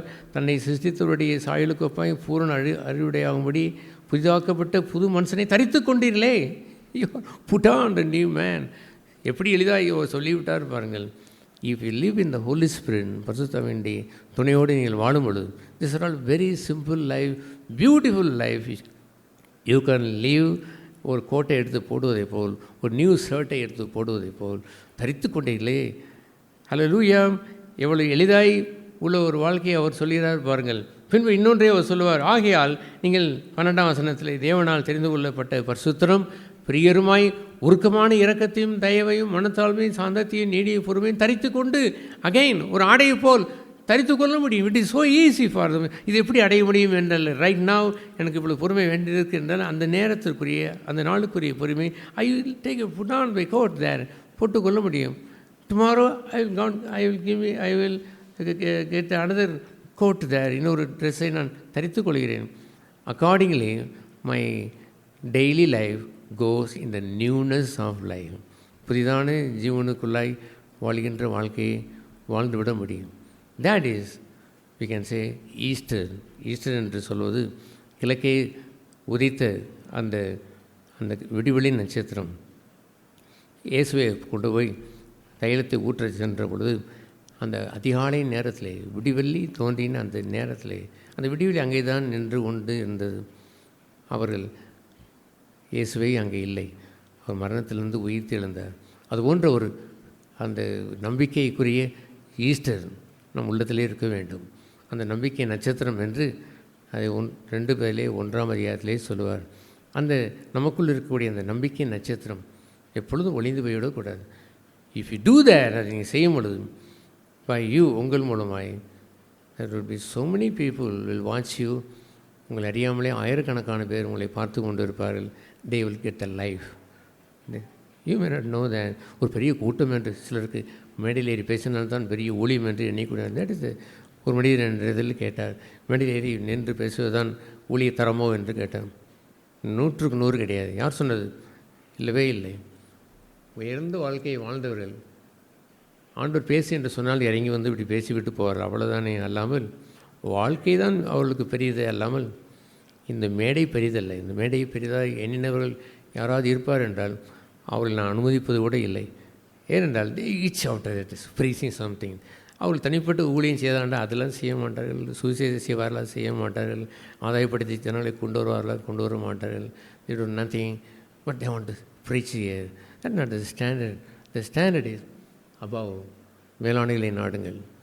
Then God says something, you come down. You can take the opportunity to share something. If you are a failure, தியாகமற்ற வாழ்க்கை அல்லது அர்ப்பணம் இல்லாத வாழ்க்கை என்று வரும்பொழுது we hesitate. தேவனும் தயங்குவார். இங்கே கூடிய அவருடைய காவலாளிகளாக இருக்கக்கூடிய மூப்பொருளும் தயங்குவார்கள். live that the life of things above. பரத்தை நோக்கி வாழ்கின்ற வாழ்க்கையை வாழ்கள். that is our Easter. நம்முடைய கிழக்கின் நட்சத்திரம் அதுதான். I am having that the morning star and I want to be the guide for them to lead many people to Christ. கிறிஸ்துவனை நடத்துவதற்கு ஆர்வமாக இருக்கிறேன். I know that there are thousands of eyes are upon me too. என்னையும் பார்த்து கொண்டு தான் இருக்கிறார்கள். I never want to fail them. அவர் தோற்று போக நான் விரும்புவதில்லை. I want to be faithful to lead thousands and thousands of people. I want to be the morning star. அந்த ஈஸ்டரை போல், அந்த விடிவெளி நட்சத்திரத்தை போல் இருக்க விரும்புகிறேன். Let all be like that and God bless everyone. Amen. தேவன் பேசின அவருடைய வார்த்தைகளுக்காக நான் தேவனுக்கு நன்றி செலுத்துகிறேன். இயேசு கிறிஸ்து சொன்னது போல தன் சொந்த ஜீவனை நேசிக்கிறவன் அதை இழந்து போவான், அதை விட்டு விடுகிறவனோ அவன் அழியாத ஜீவனை பெறுவான் என்று ஆண்டவர் சொன்னது போல என்னுடைய வாழ்க்கையிலையும் ஒருபோதும் நான் இந்த சொந்த ஜீவனை நேசிக்கிறவனாக, அது எந்த ரூபத்தில் இருந்தாலும் சொந்த ஜீவனை நேசித்து தேவனுக்குரிய காரியத்தை நான் தள்ளி வைத்து விட்டேன் என்றால் அது நான் பெறப்போகிற அந்த அழியாத ஜீவனுக்கு அது ஒரு தடையான ஒரு பகுதியாய் மாறிவிடும் என்று உணர்ந்திருக்கிறேன். எனவே எந்த சூழ்நிலையிலையும் எந்த ரூபத்திலையும் சொந்த ஜீவனை ஒருபோதும் நேசிக்காமல் எப்போதும் அதை அந்த கோதுமை மணி நிலத்தில் விழுந்து செத்தது போல அதை சாக ஒப்பு கொடுத்து அதன் மூலமாய் அழியாத நித்திய ஜீவனை எப்போதும் பெற்றுக்கொள்கிற ஒரு வாழ்க்கையை வாழ விரும்புகிறேன். ஒருபோதும் கீழான காரியங்களிலே அதிலே பிடிப்பையும் நாட்டத்தையும் வைத்து மேலான பகுதியில் உங்கள் மனதை அதில் செட் பண்ணி கொள்ளுங்கள் என்று சொல்லுகிற அந்த இடத்திலே யாதொரு டேமேஜும் வராமல் எப்போதும் மேலானவைகளையே நாடுங்கள் என்ற ஒரு பகுதியிலே உறுதியாய் நின்று இந்த கேட்டது போல எப்போதும் அவருடைய ஜீவன் என்பது அழியாத ஜீவனாய் நிலைத்திருக்கிற ஒரு ஜீவனாய் எப்போதும் ஜீவனுக்குரியவனாய் ஆண்டவர் எனக்குள்ளே ஜீவிக்கிறார் என்ற ஒரு வாழ்க்கை வாழ விரும்புகிறேன். தேவன் அப்படி எந்த சூழ்நிலையிலையும் அவருடைய ஜீவனை பெற்று அனுதினமும் புதிய ஜீவனை உடையவனாய் அனுதினமும் புது ஜீவனை பெறுகிறவனாய் ஒரு வாழ்க்கை வாழ தேவன் உதவி செய்வார் நான் நம்பிக்கை கேடுகிறேன். ஆமாம். தேவன் பேசின அவருடைய ஜீவனோட வார்த்தைக்காக நன்றி செலுத்துகிறேன். எத்தனையோ காரியங்களில் தேவனுடைய அன்பை உணரும்படியாகவும் உணர்த்தின அவருடைய கிரியைக்காக ஆண்டவருக்கு நன்றி செலுத்துகிறேன். ஆண்டவர் இயேசு எப்பயுமே தேவன் பிதாவானவர் நம்ம மேல் வைத்திருக்கிற அன்பு, இயேசு நம்ம மேல் வைத்திருக்கிற அன்பை பல விதத்தில் நம்ம எப்பயுமே கடவுள் நம்ம எவ்வளோ நேசிக்கிறார்ன்றதை ஆராய தோண்ட அது புதியதான கோணத்தில் அது வந்துக்கிட்டே தான் இருக்கும். அதுதான் கிறிஸ்தவ வாழ்க்கைக்கான பேஸ். அந்த அன்பு நிமித்தம் தான் அவருக்கு வாழக்கூடிய, ஏதோ நம்ம ஃபஸ்ட்டு அவருக்காக வாழ்ந்துடலாம். அவர் தான் என்னை நேசித்து எனக்காக யாவையும் செய்து முடித்த ஆண்டவர். நான் பாவியாக இருக்கையில் என்னை நேசித்து என்னை தேடி வந்த நல்ல ஆண்டவர். அந்த அன்பு தான் எல்லா கிறிஸ்தவ வாழ்க்கைக்கும் ஒரு பேஸாகவே இருக்குது. பிதாவானவர் எப்படி இன்னைக்கு நம்ம கேட்டது மாதிரி பரிசுத்தாவியானவர், குமாரன், பிதாவானவர் எல்லாருமே ஒரு பிணைக்கப்பட்ட எப்பயுமே சேர்ந்து இருக்கக்கூடிய ஒரு பண்புல தான் இருக்கும் பொழுது ஒரு தாய் ஒரு தகப்பன் ஒரு பிள்ளை என்று இருக்கும் பொழுது ஏதோ ஒரு கண்டிப்பாக யாராவது ஒருத்தருக்கு அதில் ஒரு தீங்கு நடக்கணும் அப்படின்னு ஒரு சூழ்நிலை வந்துருச்சுன்னா அந்த தகப்பன் என் பிள்ளையை விட்டுருங்க நான் முன்னாடி போயிடுறேன் அப்படின்னு சொல்கிறது தான் ஒரு தகப்பன் வைத்திருக்கிற அந்த ஒரு பண்பு. ஆனால் இந்த இடத்துல தன் குமாரனையே தந்தர்லின காட் கேவ் ஜீசஸ் அப்படின்றது, தன் குமாரனையே தந்தர்னான்னு சொல்லும்போது அது எவ்வளவு தேவன் நம்ம மேலே எவ்வளவு அன்பு வச்சிருக்கிறார்ன்றதை ப்ரூவ் பண்ணக்கூடிய ஒரு காரியமாக தான் இருக்குது. இதே காரியத்தில் தான் இயேசு அவர் பூமியில் நடந்த பாதையில் இப்போ கவனித்து பார்த்தோன்னா எல்லா இடத்துலையுமே என் தகப்பன், என் அப்பா அப்படின்னு சொல்லி, அப்பா நான் ஜெபம் பண்ணுறேன், நீங்கள் எப்பயுமே நான் ஜெபம் பண்ணுறதை நீங்கள் கேட்குறீங்க எனக்கு தெரியும், ஆனால் இருந்தாலும் இவங்க சுற்றி இருக்கவங்களாம் தெரிஞ்சுக்கணுன்றக்காண்டி தான் நான் ப்ரேயர் பண்ணுறேன்னு கூட சொல்லுவார். ஏன்னா அவ்வளவு க்ளோஸ் ஒரு யூனியனில் தான் ஜீசஸ் இந்த பூமியில் தகப்பனோடு இணைந்தே நடந்தார். அப்போ அந்த கெத்செமனே தோட்டத்தில் அவர் அங்கே ஜெபிச்சு இந்த பாத்திரம் என்னை விட்டு நீங்கள் கடவுதுன்னு சொல்லி கேட்கும் பொழுது, அந்த பாவத்தை சுமக்கும் பொழுது, அந்த பாவம் வரும் பொழுது, பாவத்தை அவர் சுமக்கும் பொழுது பிதாவுக்கும் அவருக்கும் இடையிலான அவர் வரக்கூடிய அந்த பிரிவை அவரால் கொஞ்சம் கூட தாங்கவே முடியல. எப்படி ஒரு குழந்தை ஒரு தாய் கூட அவர் என்ன தான் உடம்பு சரியில்லாமல் இருந்தாலும் தாய் கூட இல்லை தகப்பன் கூட இருந்தாலே அது எப்பயுமே ஒரு சந்தோஷமாக இருக்கும். அதை பிரித்து எடுக்கும் பொழுது அது அவ்வளவாய் கதறும். அப்படிப்பட்ட ஒரு நேசத்தையும் அன்பையும் தான் தகப்பனோடு என்றைக்குமே இணைஞ்சிருந்து இந்த பூமியில் இயேசு கிறிஸ்து வாழ்ந்தார். அங்கேயும் பரலோகத்துலேயும் அப்படி தான் இருந்தார். பூமியிலே இருந்தாலும் அவர் சின்ன வயதுலேருந்தே பார்க்க முடியும், என் தகப்பனுடைய பிஸ்னஸ் அப்படின்னு சொல்லுவார். என்னுடைய தகப்பனுடைய வேலையாக இருந்தேன்னு சொல்லுவார். அங்கேருந்து கவனித்தோம்னாலே அவர் எல்லா காரியங்கள்லையுமே அந்த கெத்செமனேயிலேருந்து அந்த கொல்கொதா பயணத்துலேயும் எல்லா காரியங்கள்லையும் பிதாவே பிதாவே தான் சொன்னார். ஏதோ அந்த பாத்திரத்தில் ஆண்டவர் சிலுவையில் அறையப்படுறதுக்கான அந்த வலியை தாங்க முடியாமல், இல்லை அந்த வேதனைக்கு அந்த பாடுகளுக்கு பயந்துட்டுலாம் கிடையாது. ஏன்னா அவருக்கு முதலே தெரியும், முதலையே நிறைய வேதனை சொல்லியிருப்பார், நான் மனுஷகுமாரன் இப்படியாக சீஃப் ப்ரீஸ்ட் கிட்டலாம் ஒப்பு கொடுக்கப்படணும், நான் பாடுபட போகிறேன்றது அவருக்கு முதலே தெரியும். அது ஒரு காரியம் இல்லை அவருக்கு. பிதாவின் இடத்துலேருந்து பிரியப்படுகிற ஒரு குழந்தையை எப்படி பிரிக்கிறோமோ, அந்த ஒரு குழந்தையை எப்படி ஃபீல் பண்ணுமோ, அப்படிப்பட்ட அந்த பிரிவை தான் அங்கே ஆண்டவர் அவருக்கு கஷ்டமாக இருந்துச்சு. ஆனாலும் பிதாவின் சித்தம் அதுதான் தெரிஞ்ச உடனே தானாகவே தாவி ஈர்ந்து அவர் போல்டாக பிதாவின் சித்தம் செய்தார். அப்படிப்பட்ட அன்பு நிமித்தம் தான் என்னையும் இந்த நாளில் நான் ரட்சிக்கப்பட்டு, கொடிய பாவியை இருந்தையும் என்னையும் ரட்சிக்கப்பட்டு அடைய செய்து ஒரு புதிய வாழ்க்கையை காணும்படியாக செய்திருப்பார் என்றால் ஆண்டவர் செய்த அப்படிப்பட்ட ஒரு தியாகம், அவர் எனக்காக கொடுத்த அந்த ரட்சிப்பு, அவர் என்மேல் வைத்திருந்த அனாதி ஸ்நேகம், அதுதான் உண்மை.